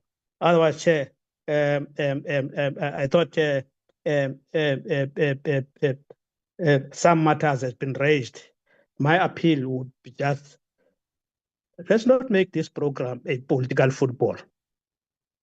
Let's know very well that our people depends on public representatives as public representative. It's not an opportunity for us the parliament is there for us to grandstand. But for this one, it's a very sensitive program that must ensure that no one is left behind. And I'm not undermining questions that have been raised, but one must not have a sense that we're getting an opportunity to make this particular program a political forum. Thanks, Chair. Thank you, Honorable Mhaha. I just need to appeal and restate my request for honorable members to consider a further 30 minutes for this discussion, because I believe the responses that we will be getting are actually what we came here for. So, honorable members, if you could please just bear with us and stay on the call for the other for the next 30 minutes, if possible, please. And with that, I would like to call on the Honorable Reverend Qobaza. With that, I'd like Thank you so much, Honorable Chair, Co-Chair, honorable members. We are facing, this is a disaster, actually. No one can feel here the pain that is felt by those elderly waiting on those lines. And it's really, really not good out there.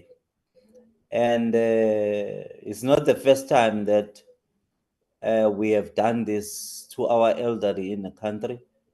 I think also when we were changing to come to Post Bank, there was these situations again. And I believe that we should have learned at that time, I think it's 2019, or when we were changing to Post Bank. But I also believe that this has been done deliberately so that people will go to private banks. And it is important that we have our state bank. This is very important. I think we should prioritize this as this portfolio committee, so that we'll be able to take care of our people out there. And my question would be that, and say, when the state bank will be ready and be able to take care of our people, because we cannot send our people everywhere, your ShopRite, your Checkers. There's no communication or where to go. Our elderly, they are phoning, our phones are ringing nonstop, where to go, and we don't have answers in these things. And it's really, it's not nice. It's not nice. The feeling that is out there is not nice. It's not nice to make people, older people, to stand in those long queues like that. This must be fixed, and it must be fixed with the state bank.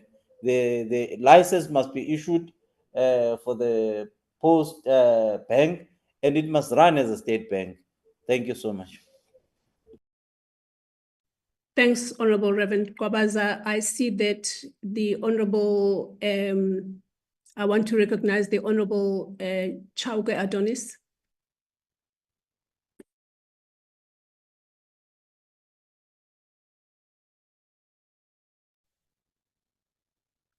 The Honorable Chauke Adonis.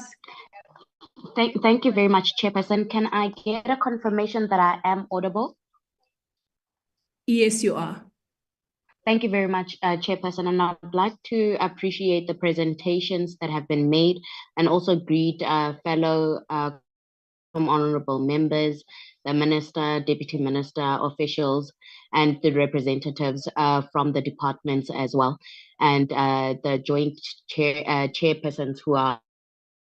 I think I've been greatly covered by my colleagues, but one would really want to start off by saying I think it's important for us to ensure that there's effective communication methods that are being applied by the department and its institutions and entities in ensuring effective communication, in sensitizing community members or citizens on this migration process. Additionally, to add on to that is to really sensitize citizens on the importance of this migration process. And I think this is where it speaks to the communication strategy that is currently being applied.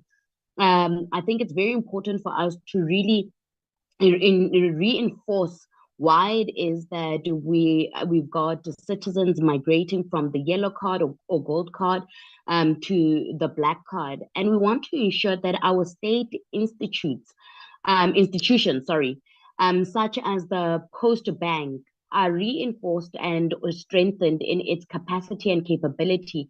And the only way that we can do that is by utilizing it as a machinery or a vehicle in generating financial capacity for the state. And hence why I think it's very important for us to really have South Africans understand this, but additionally understanding that there is a possible security interference or risk that the department has taken light of, and therefore we are requesting the migration process, but also not to have the private sector undermine the need for this migration, especially with the participation of Post Bank. And there needs to be a more reinforced and quite rigorous strategy that is put in place. And I think it only makes sense that state programs such of this nature, like the social grant, should be ensuring that it's also contributing towards the state institutions such as your Post Bank, in driving and utilizing it, apologies, Chairperson, as a vehicle for the dissemination of these type of resources and services. Chairperson, it has been alluded, and we are all very much aware of it, that the grant recipients are various demographic groups. You've got the parents of children, you've got of minors, you've got those who are taking care of orphans, caregivers, you've got persons with disabilities, you've got the elderly, you've got the unemployed, etc. So a very broad, diverse group that are beneficiaries of the social grant. Now, this needs to be taken into consideration quite adequately by social development, but also by the institutions such as the SASSA and the Post Bank, in ensuring reasonable accommodation, accessibility, enabling environments that allows for this process to be as seamless as possible. But additionally, I wanted to find out from SASSA and Post Bank, what is the collaborative effort that they have applied with collaborations and partnerships with civil organizations, your DPOs, your NGOs, etc.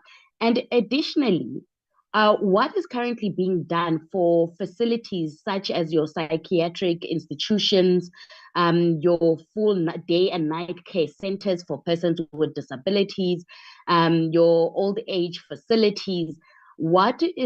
What is being done to reach those people who are in these institutions or facilities? Lastly, one would want to find out what is the collaboration between the Department of Social Development and other departments such as the Department of Basic Education, Department of Higher Education, Department of Health, and other key strategic departments, in ensuring that they have access to these beneficiaries as well. And I think lastly, it would be on effective communication that speaks to reasonable accommodation and inclusive languaging that is around how the Department of Social Development and Post Bank communicates the message and what is the intended impact. And we do know that there's an extension, but with this, how many people do we look to reach within a period of a week, 2 weeks? What are the projections that SASSA has on paper? Thank you very much, Chairperson. Thank you, Honorable Chauke Adonis. Honorable members, I now am going to ask my co-chairperson if she has any questions or comments that she would like to make before I hand over to the Deputy Minister, before we then get the responses from both departments and entities. Over to you, Honorable Sangoni. Thank you. Thank you very much, Co-Chair. Maybe I've even numbered them, 4 quick points that I want to make. I'm mindful of time, so I'll try and do it in less than 2 minutes. I think the first thing that I want to say, and maybe the most important thing that I want to say, is that in this meeting, we must absolutely dispel the notion that people are not going to get their grants. I think both SASSA and Post Bank were at pains to explain to us that even once the deadline has passed, they've made alternative measures for people to get their grants. So we cannot leave this meeting with a notion nor communicate a position that says that people will not be receiving their grants. Granted, they should not be resting then as a result of that, but let's dispel that notion. I think that must come out of our vocabulary. The second thing I wanted to say, Chairperson, is that I think I align myself with the members who have spoken about how this process should not weaken the Post Bank further. And I'm saying that, I think right at the beginning, I said I welcome the collaboration between SASSA and the Post Bank. You will remember, Chair, that there is a history of resistance, firstly on the side of SASSA, where Post Bank literally had to take SASSA to court or government to court to be able to pay these grants. Now, when you are sitting in a situation where this is seemed as almost a continuation of that, I think you would expect, the concerns that are coming through. But more than that, Chairperson, I hope that the collaboration between SASSA and Post Bank is going to extend even beyond this. There are conditions that are put on the Post Bank which are extremely onerous.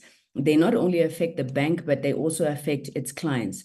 For example, you will know that SASSA does not charge banking fees to SASSA grant beneficiaries. Now, if anybody is going to take a decision that says, let's push people away from the Post Bank, not only are you weakening this project of a state bank, but you are also saying they must move now to banks that are going to charge them bank fees and obviously reducing the money that ultimately goes into their pockets.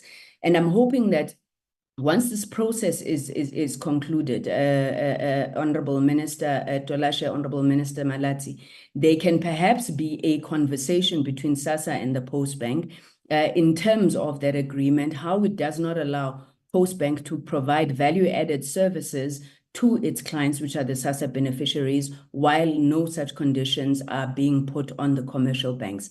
And the reason I raise that, Chairperson, is not that I'm not aware of the urgency of this particular situation, but I think what it is pointing us to is a need for a greater collaboration, cooperation, and I think a meeting of minds between the two institutions. My third point, Chairperson, was on this issue of the deadline. I had said, I think in the committee or in another forum, speaking about how it may be, desirable, even if it's difficult. And I want to underscore that the Post Bank and SASSA need to make sure that this process is done as speedily as possible. It's as accessible as possible. It protects the dignity of the most vulnerable in our society, who are the grant beneficiaries. But we do have precedents, and that precedence, I want to refer you to earlier or late last year, when Eskom had to change the meters. Now, the time frame there was even shorter than what we are dealing with there. And a decision was taken, I think, by the executive, which said, rather than keep extending these deadlines, you also have a push factor in this, where people being aware that they may be cut off from electricity, which was the issue then, or, the inconveniences they may experience in getting their grants in this instance will, spur people also to then come out. What the Post Bank needs to do now is to ensure that should those numbers surge, they have the capacity to deal with it. Because I think what we are all saying here is that we must push for that, but they need to be able to handle that. Chairperson, it's not my place to explain the difference between the Post Office and the Post Bank. I'm sure when the executive is responding, they will do that, except to say that SAPO, the Post Office, and the Post Bank are two separate institutions. They've been separate for a while. So things like the retrenchments of workers and so forth, they don't apply to the Post Bank. I think that reference was in relation to the Post Office. Then finally, Chair, I want to, just underscore what was said by Honorable Mkhaga and Honorable Abrahams around using this issue as a political football. I think what this moment calls upon on all of us as political parties is to assist the process as much as possible. We've been elected by the people to represent them here. And when there are situations like this, which require all of us to pull together, I think we should do so. We have massive resources that we galvanize during elections to make sure that people know to vote for us. And I'm hoping that all of us are then going to use those very same resources to ensure that those who are beneficiaries of social grants, they know where to go, they have all the information at their disposal, and thus making the process even easier. But thank you, Chairperson. With your permission, then I will call Honorable Gungubele, and thereafter the ministers to lead the responses. Thank you. Oh, sorry, Chairperson. Actually, you may have comments to make before I call Honorable Gungubele. Thank you. Over to you, Chair. Thank you, Chairperson, and thank you for the presentations that have been made and the deliberations that have ensued thereafter. I am largely covered by the comments and questions that have been made. My only request and appeal is that this issue, each time there is a migration from one card to another, there is an issue. From CPS to Post to SAPO, there was an issue. From SAPO to now Postbank, there's an issue. This is happening to the same people in the main that are the recipients and the beneficiaries. So they can be forgiven for the frustrations that they have expressed and for the panics that have taken place, which is why I'm comforted by the fact that we are saying that no person, not one South African beneficiary or one beneficiary will not receive their grants come the 28th of February and obviously the 20th of March. My only thing that I would like confirmed during the responses is that when the reason why we are having this process that we are having now is because in 2019, and I think one of the presentation, if not both presentations, spoke to the instruction that came from the Reserve Bank because of the security risks that were in with the cards that they were using, the gold cards.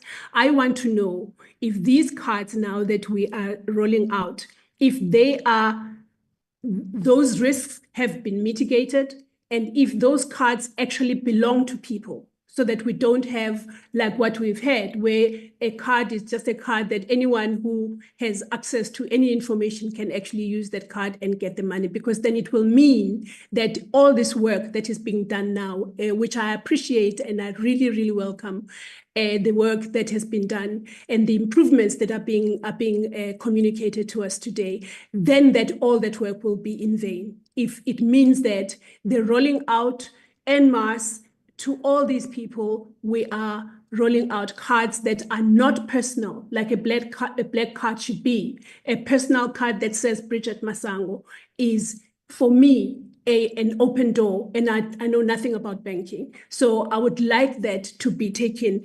into consideration when the responses are being made. But other than that, Honorable Chairperson, Co-Chair, I will then hand straight back to you as you were handling the process going forward. Thank you so much. Thank you very much, Chairperson. So, Honorable Gungubele, we will start with you before we ask the Minister to then lead the responses. Over to you, sir. Thank you. Thank you, Honorable Chair. And again, I must greet all the chairs, honorable members, ministers, Minister Digital Communication and Digital Technology, and the Minister of Social Development, and the DM in his abstention because I thought he was going. Let me appreciate, honorable chairs, the fact that we are having this session, because this session gives us an opportunity, hoping we are going to succeed, to read from the same page. A number of things I was going to say, some of them have already been said by Honorable Sangoni, the co-chair. But I thought I wanted to make this point, honorable members, as there are overall remarks I want to make before the technical people come to clear and the minister ultimately will be the one who finally represents what we are saying. That it is it is unapologetically the state is pursuing establishment of a state bank to make sure that the financial market in South Africa deliberately is disrupted in the interest of the poor. In other words, to accommodate the underbanked or the unbanked, to offer the opportunities and advantages that people do not have in the current system, which have been articulated by the literature. A number of countries have been very successful in this matter. India is one of those. But however, the chair, Honorable Sangoni, have already explained the issue of retrenchment because it's not a matter of the Post Bank. Post Bank, legally, a bill was processed that actually divorced Post Bank from Post Office. So it's an independent institution. So the issue of retrenchment is a Post Office issue. But this noble pursuit of a state bank and the known and authenticated benefits when we succeed as a country to make it a world-class bank, had a lot of things militating against it. For instance, honorable members will remember there's a time for 3 years it was on a disclaimer, which is a very horrible experience for any institutions which hope to be a repository of people's money and their interest dealing with their future with regard to what they want to do with their money. For 3 years and for 9 years, it had no executives. And it had systems that were defective, which could not produce a credible card. And against this background, a variation notice was placed against it. Variation notice, honorable members, is nothing else but when a financial institution is designated to do particular financial services, if it doesn't meet some of its requirements, Reserve Bank puts you on variation notice, says, we are not going to allow you to carry some of your services until you deal with the defect. And that defect mainly amongst was the defective card. But in the process of doing so, mechanisms were made to make sure that that very card operates until a proper card is in place. It took an appointment of this new team led by the CE. I think the CE now is about 19 months in this institution. She came roundly second half of 2023. As we talk now, when we talk to the audits in this 19 months, they have been able to move out of that in their first year to a qualified audit, which is a step preceding unqualified. In our view, that's a major contribution. They have actually filled almost all the posts for strategic executive members who are required by financial, whether it's chief information officer, CFO, and a number of other relevant executive posts. They have overhauled in that 19 months the system that has led to a production of a card which is certified by International Payment System, which is the black card now that you are speaking about. This work has happened over 19 months. Now, at last, beneficiaries have got a card that can be used anywhere, tested with big banks. As we speak, that card is okay. Now, what is the end of March? End of March, for Postbank to be a fully fledged bank, the Reserve Bank must give thumbs up. The outstanding thing is these gold cards, if honorable member will remember, which were given an extension to work with their defects. Reserve Bank has said to Postbank, for us to pronounce on you being a viable bank, a fully fledged bank, that gives you an opportunity now to start receiving monies so that you align with your capital adequacy ratios and a number of other ratios. These yellow cards, which were given a leniency for a particular period, must be out of the system by the end of March.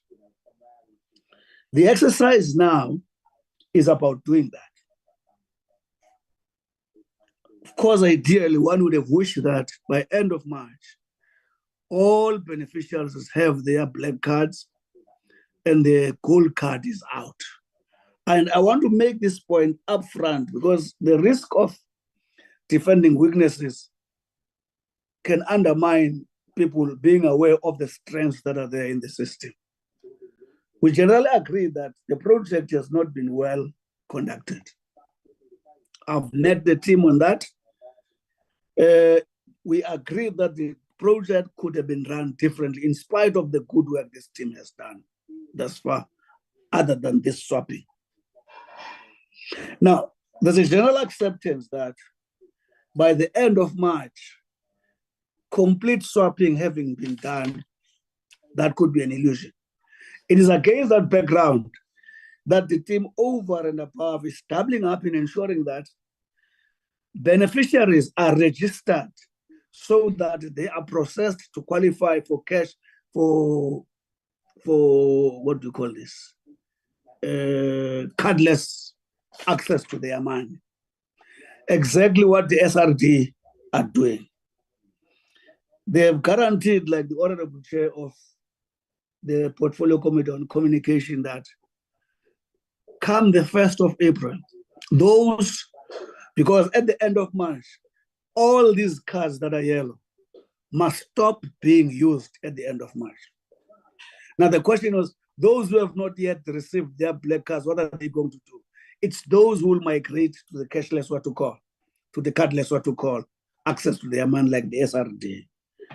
Now, one of the challenges that the Postbank team is confronted is to ensure now in those long queues, all the people who are registered, people get registered so that out of 10 people who are there, the 5 that, or the 7 or 3 that goes home, at least must have been registered for cardless access in case by the end of March, they have not yet received their what to call, their black cards.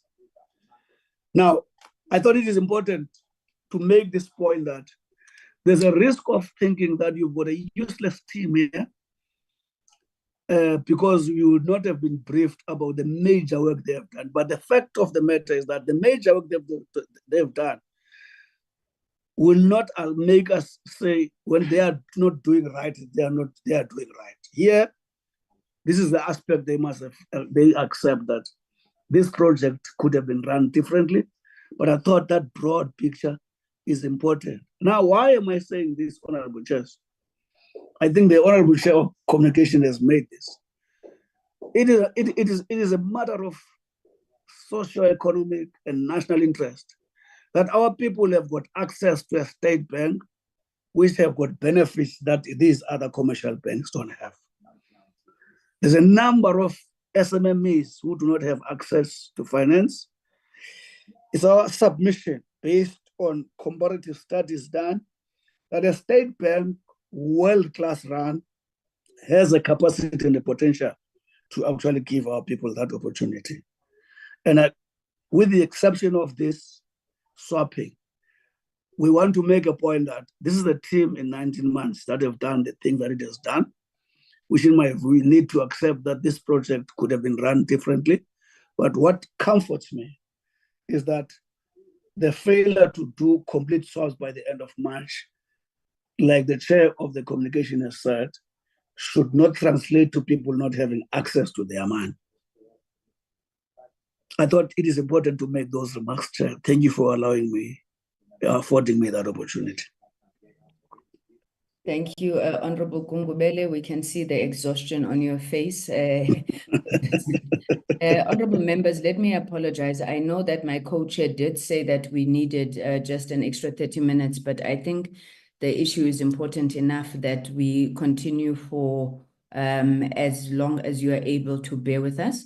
On the responses, I want to invite, please switch off your video, Honorable Gungubele. I want to invite the Minister of Social Development first, maybe just to make her remarks, her observations as she leads SASSA in any issues that they would like to respond Chair, to. Yes, sir. My apology. Oh, it will be remiss of me. My apology. I'm sorry.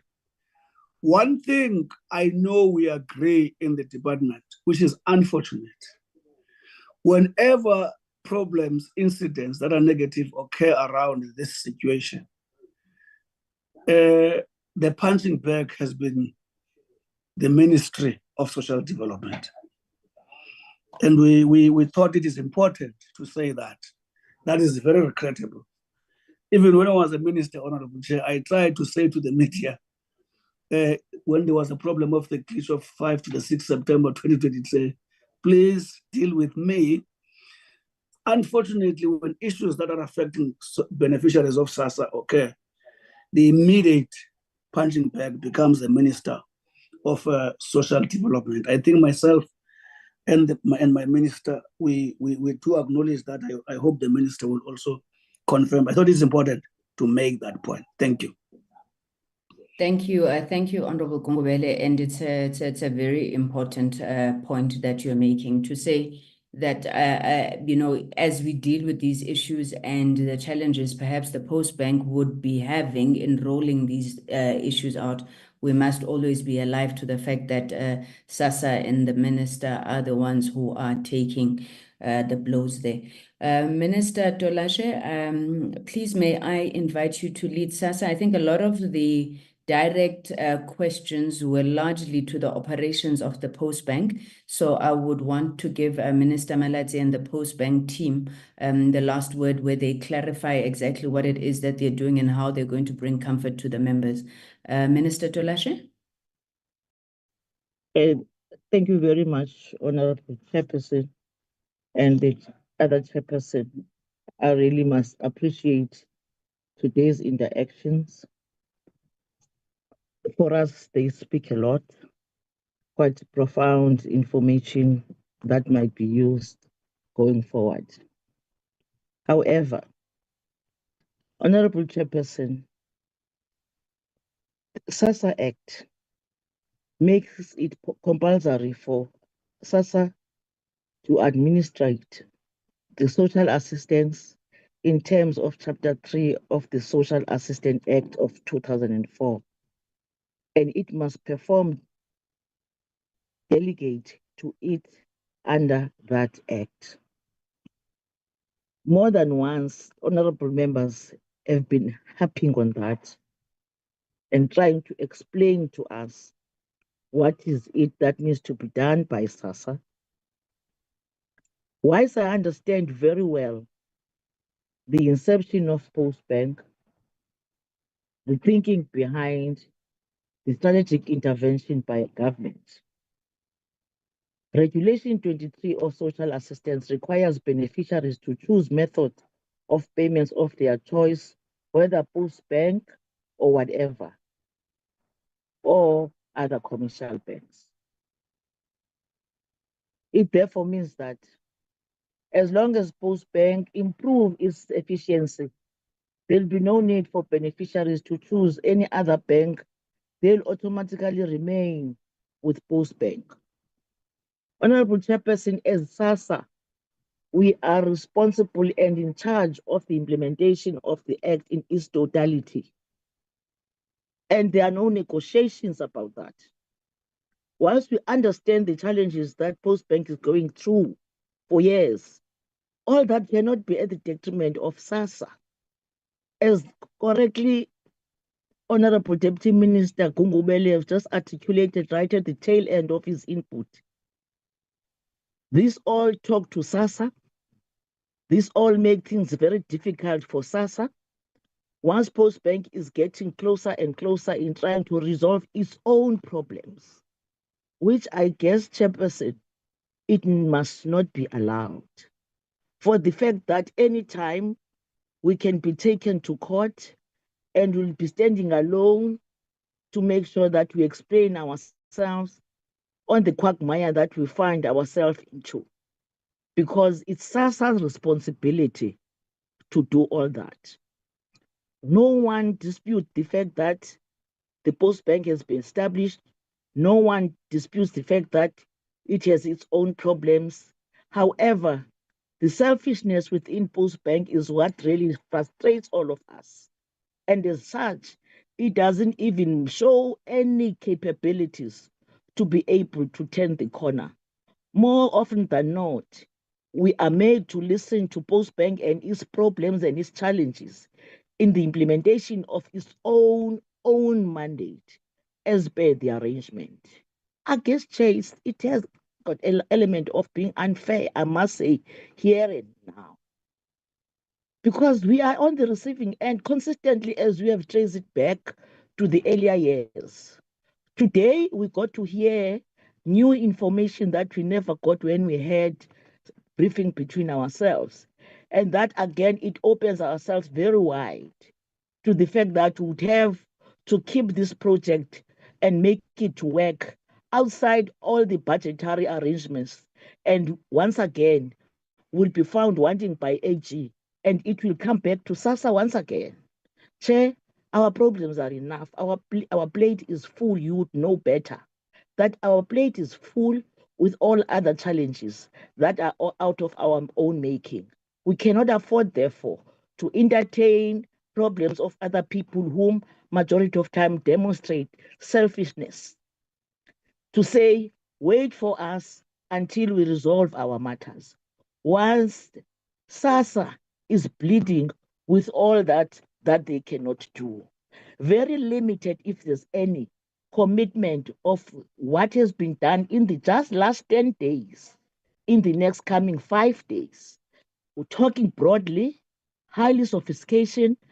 I heard members said, why don't you go to public halls? Why don't all those things should have been things that should have been considered as the first option anyway.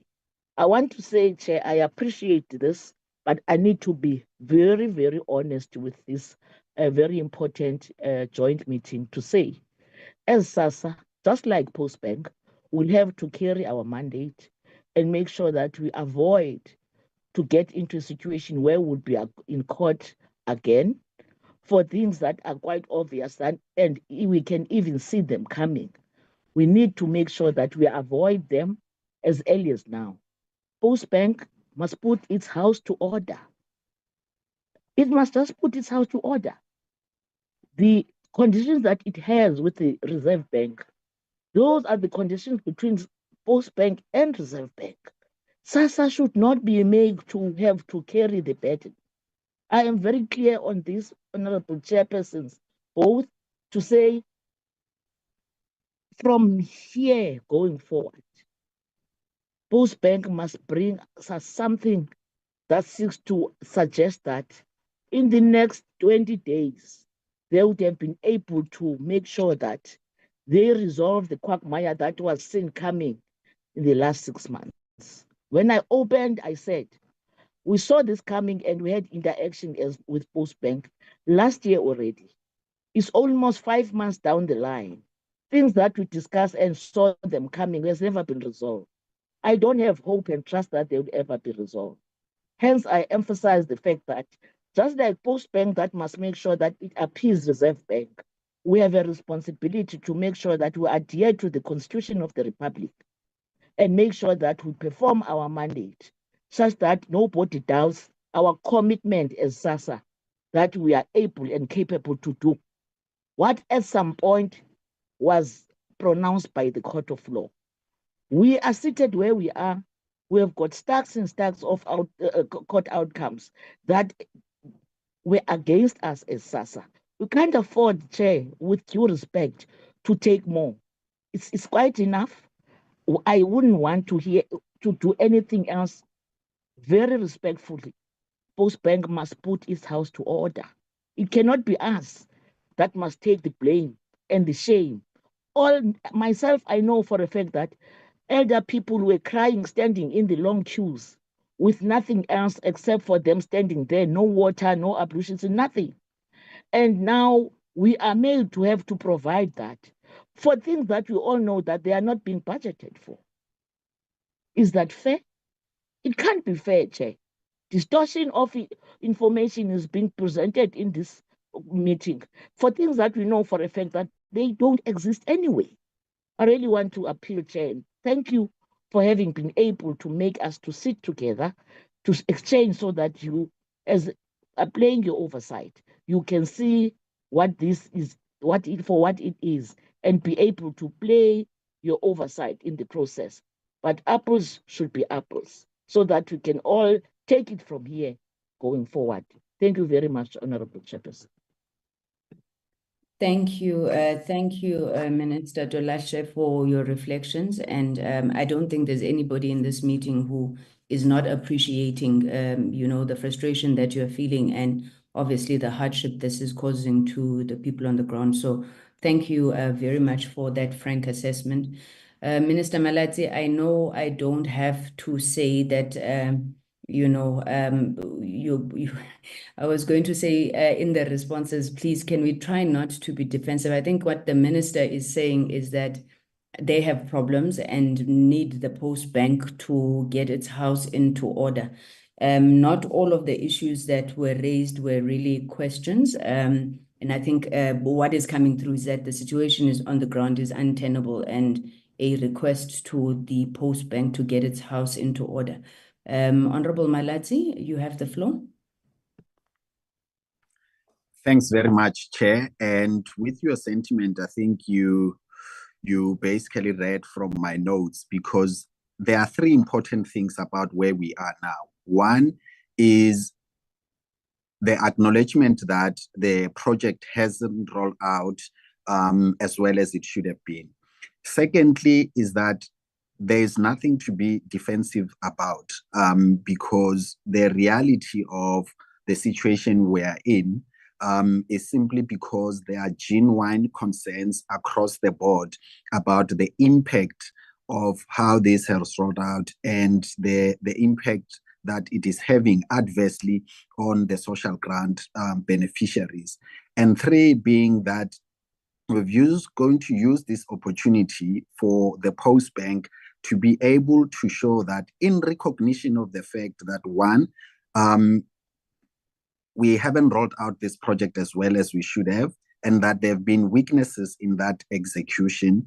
With this extension, what more can we do to expedite and minimize that adverse impact on our social grant beneficiaries? And there were several key contributions that the members made, with Honorable Subrathi particularly underscoring that we should be looking at government facilities that attract high volumes and be looking at redirecting some of the additional capacity there, because you can have more people there. And I think another member, I think it was Reverend Qabaza, spoke about the option of USAVE, as those are much more accessible particularly for those of us from backgrounds in rural areas and townships.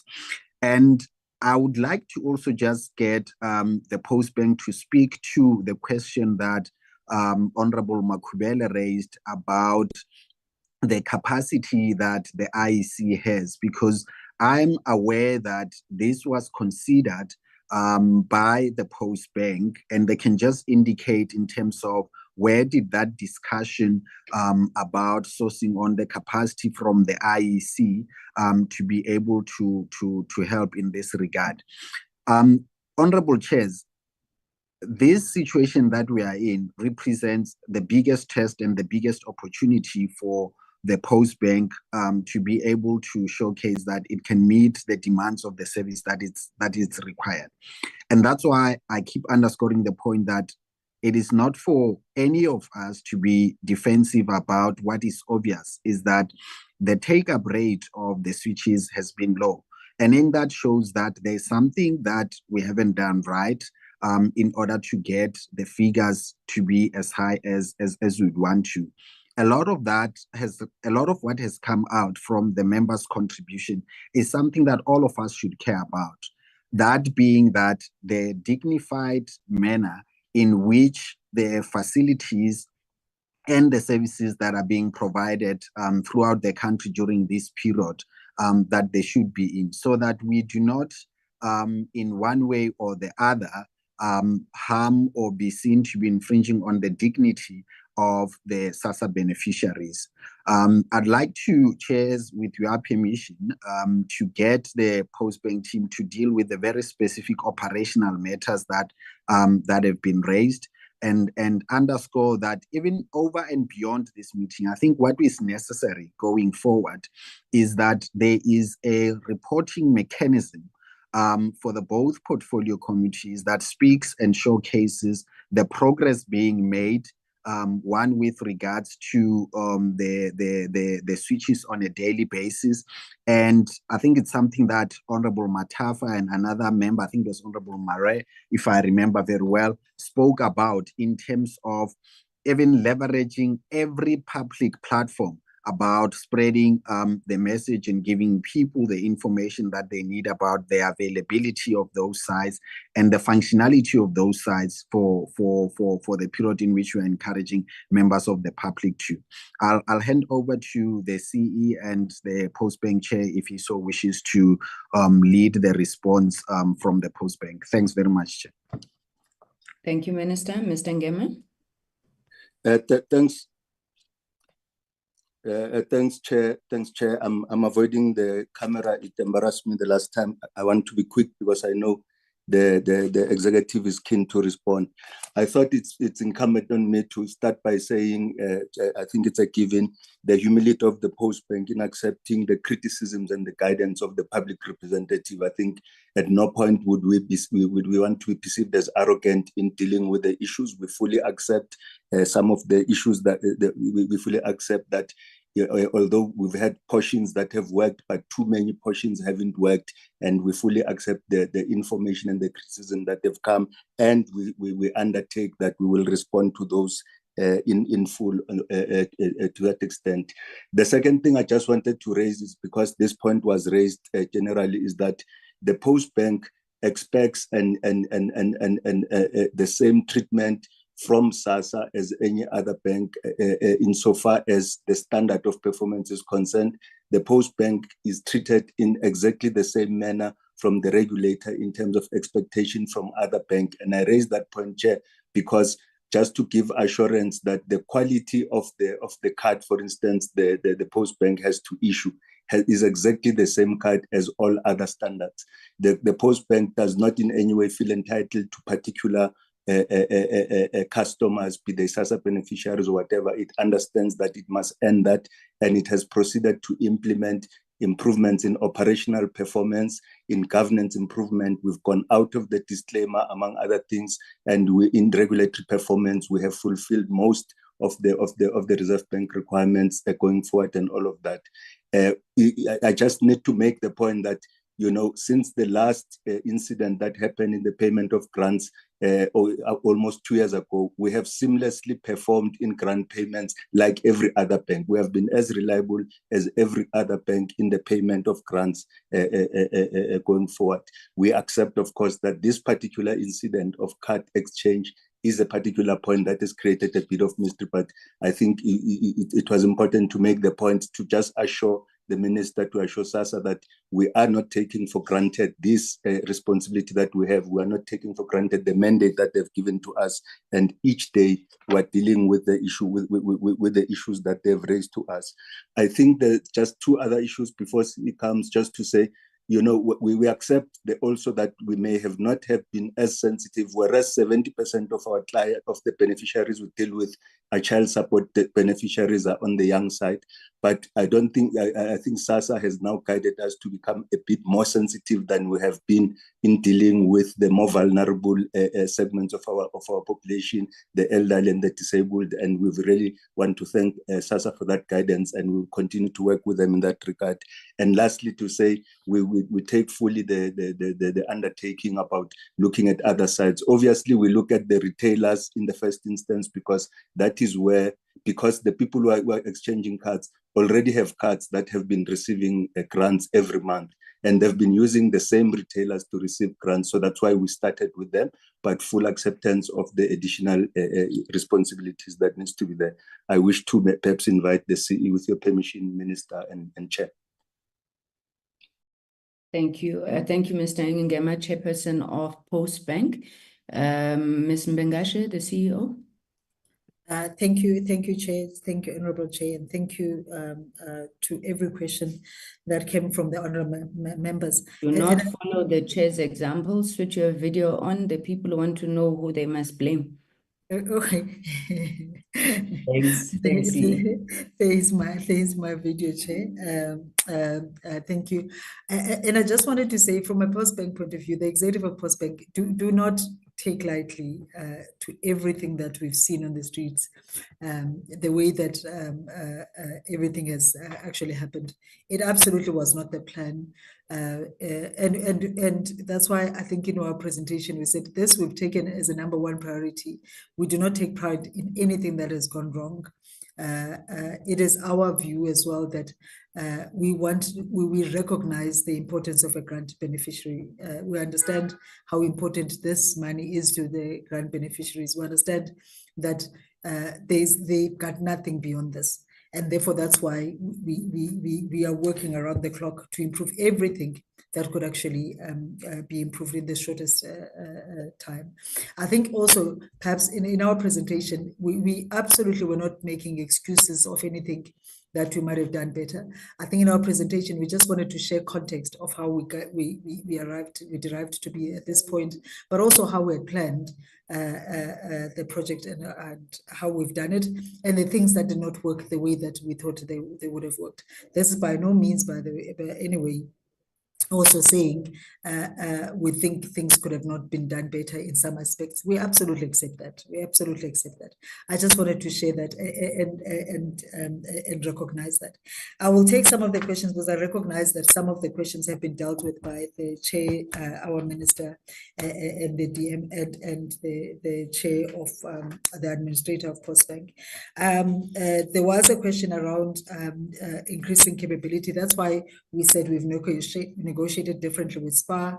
That's going to increase the capacity because then we don't have to train people because we recognize that takes longer. Around the churches, the halls, and every other area that has been suggested that is outside of the retailers, that has been a challenge to use those areas because I think, like I said, there is a compliance that you required. Remember, one of the things that we're doing, the reasons we're doing this project was we're trying to be compliant because we were found not to be compliant. And therefore, there are some things that we really cannot break in terms of how we do this. There are some requirements as to the place and the environment where you can issue cards.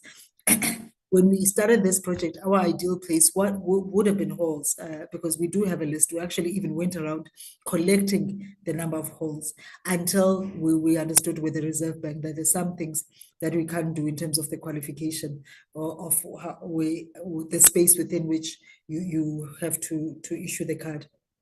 I think the DM dealt about the retrenchments, but also I just wanted to emphasize one point. Postbank has not received any funding from the National Treasury, not once, even for this project. We went twice, but we were not successful because we understood the scale of the project and some of the things that it needed.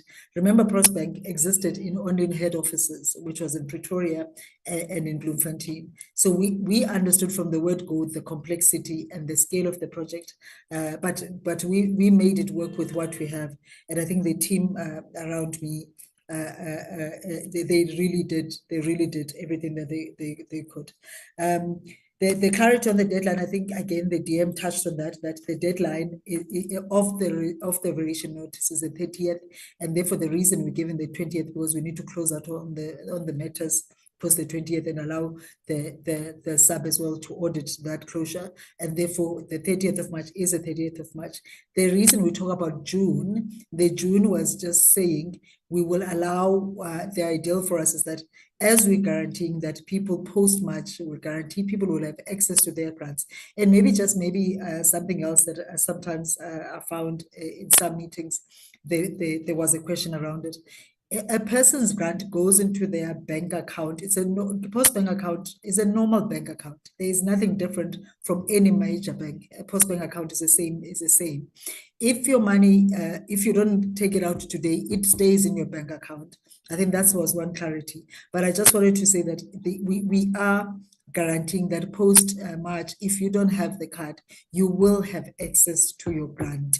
You will have access to your grant, because for us, that's the most important thing, that we do not leave people not having access to the little money that they need and they're desperate for.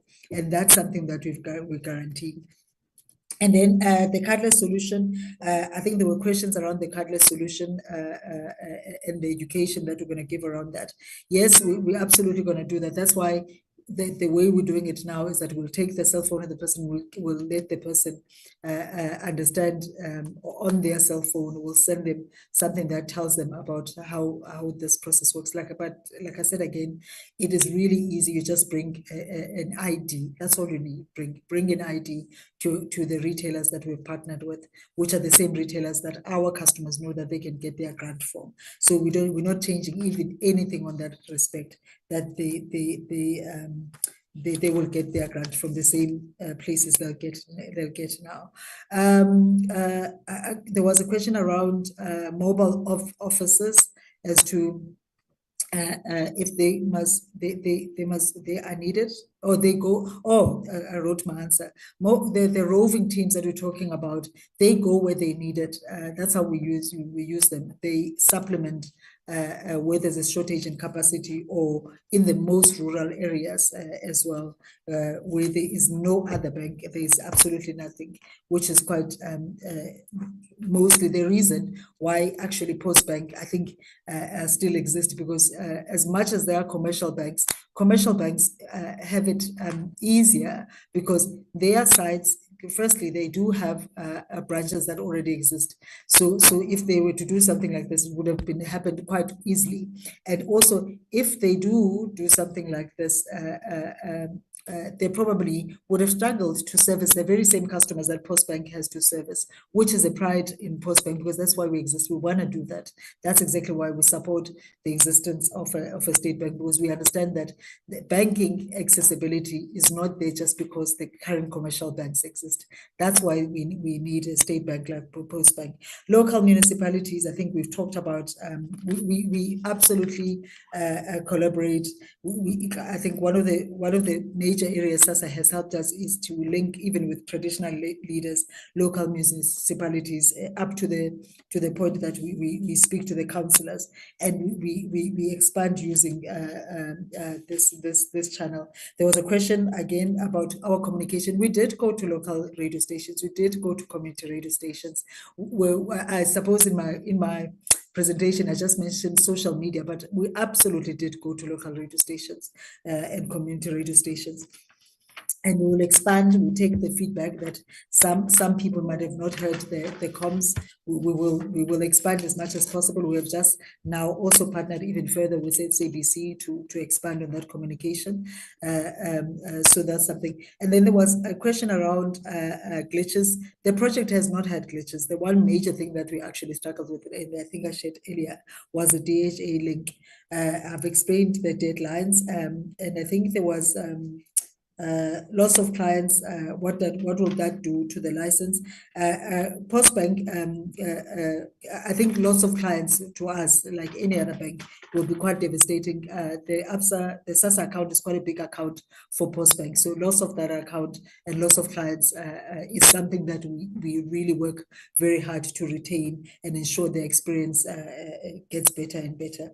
The card, I think the DM covered that in terms of the security of the card. Our card, in fact, the reason we are here is because the card, we had to improve in terms of the security going forward. But that is a standard thing that every bank does, the expiry date. I saw in the comments someone making a comment, why are the cards being taken out? Because some of the cards have an expiry date of 2027. Remember that one of the things we explained was that there is a variation notice that is saying all yellow cards must stop by the end of March. And therefore, it's not necessarily because our cards have different expiry dates, like my card and yours will have different expiry dates. So there are some cards that on the plastic it shows 2027, but they have to be taken out of the system. I think the DM talked to that as well. There was a question around PIC, I think a PIC. We did engage the PIC. The PIC works that they don't have permanent IEC, sorry, not PIC, IEC. They do not have staff that they said, they also have a list that would have gone exactly like we've done, go through the list, verify and and therefore train and have to then place train within the 5. That's why for us, the partnership with retailers who already have these people, who are already doing the work, who are already familiar with our customer, was the best solution to up the capacity very quickly. There were questions around, okay, I've dealt with the cardless solution. I've dealt with that. Call center, I think there might have been a misunderstanding. I think Honorable Marie was asking, we're saying we have 15 people in the call center. No, we were saying we've actually doubled that. Our call center had only 15, but we've doubled that. We're hiring another 27 people. We've taken Honorable Ngubane, the comms, the system. I think there was a question around, is the system, are there opportunity now to take care of those beneficiaries? We receive every month a file from SASSA Food to pay. So I suppose, I think Temba perhaps can come in, the acting CEO of SASSA, to deal with that. But Postbank receives a file every time. We do not make up the file. We know that to this month you have to pay Nikki and this amount, and that's all we do. We then disperse into the account. I think that's it really, Chair. I really tried to deal with the high level and group the concerns, but again, absolutely, we do not take this lightly. We do not think, we do not pat ourselves in the back and saying, well done. We improve every day with every feedback that we get, and we're trying to do better every day. Thank you, Chair. Thank you very much. Mr. Matlao, can I give you the last word, because I do want us to move towards closure. Acting CE SASSA?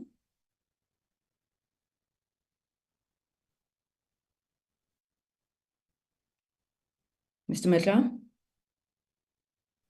Yes, thank you very much, Chairperson. Sorry for the delay in switching the camera and the mic.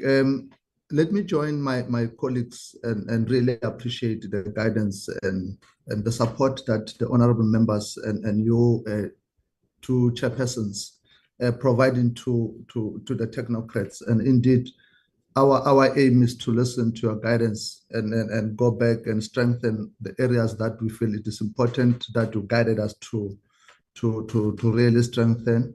We don't take lightly, indeed, as administrator has already said, and the chair and then the CE, with regards to what you're guiding us on. Just 2-3 things that operationally I think I can just emphasize that. Yes, indeed, we couldn't come in earlier with Postbank, but I can confirm that there's been meetings between us and Postbank from the inception of the project, and of course, we couldn't invoke some of the contingency plans, as the CE has indicated that at a time, beneficiaries that were coming at a snail pace. And at that time, there was no necessarily a need to invoke some of these interventions that we did. So we came now as we realized that indeed our people are actually coming in numbers. And then we had to invoke some of the contingency plans that we always had.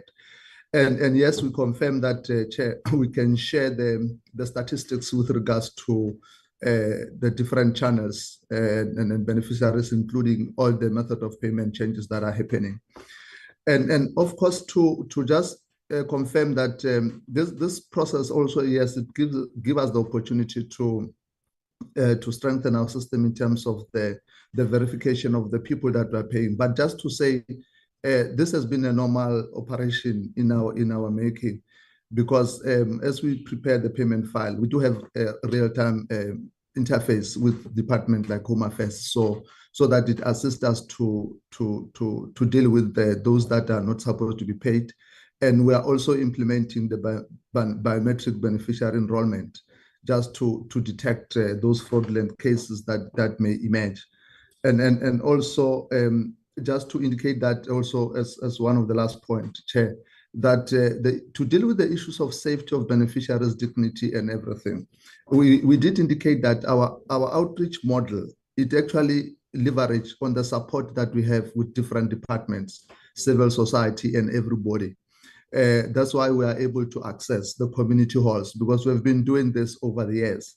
We do have community halls that we sort of that has all the necessary dignity services that we address. Hence, we're saying that for now, because we realize that a lot of people come, and indeed we learn from the previous lessons in 2019, because indeed we had to roll out and then working with churches and traditional leadership, making all these venues available. So we are saying that in supporting Postbank now, considering the number of people that comes, then we are invoking that strategy that will definitely assist Chairperson. I think, Chair, these are the questions that were left for SASSA just to amplify. Thank you very much again. Thank you. Thank you very much, Acting CEO. Ministers, Deputy Minister, honorable members, the leadership of government present. I think we need to move towards closure. Maybe just one or two things on my side before I hand over to Honorable Masango to close the meeting. I do want to make the point that all of us sitting here, I think we are fighting on the same side, and the non-negotiables are the issue of accessibility, convenience, and speedy resolution of the people's problems. The issue of ensuring in whatever happens, we maintain their dignity. Honorable Munyai may have called a point when Honorable Hendricks was speaking, but to say that especially when it comes to the elderly, we cannot be compromising in terms of how we are servicing them. Now, Minister Malatsi says in his input that this is a great test and an opportunity for Postbank. I think nobody is disputing, including Minister Tolasho, you would have heard, and nobody is disputing the fact that you need to exist. It's a fundamental socio-economic transformation imperative. But as you do that, you need to ensure that you take the people along with you. You need to ensure that you're really able to up your game to ensure that these sort of problems do not arise in future. Just to confirm what has been agreed, that the Postbank will be providing daily statistics on the numbers as you continue to capture. And our request, I think, is that where problems are encountered and you can see that things are snowballing out of control, then the Postbank is able to alert SASSA, it's able to alert also Parliament, so we know how to continue to support you in the process. But let me thank you, honorable members, once again, pass the appreciation of our committee to the chairperson and the portfolio committee on social development for once again highlighting this important matter. I tried and I'm failing. I wanted to ignore the fight that's happening in the chat box. Honorable members, none of us can use the suffering of our people in this case for political point scoring, whether for or against or whatever is happening. I think we should be focused on the task at hand to ensure that these problems are resolved. So I'm begging that even again, as we go out of here, we seek to ensure that we support the post office and the post bank and SASSA in delivering on their mandate. And just an appeal also to Minister Malatsi, if we can find a way to, where we explain these situations properly so that it's not just SASSA carrying the flag for what's happening. Honorable Chairperson, I will now hand over to you for your closing remarks, and thank you once again for the diligent cooperative manner in which we've worked. Over to you, Chair.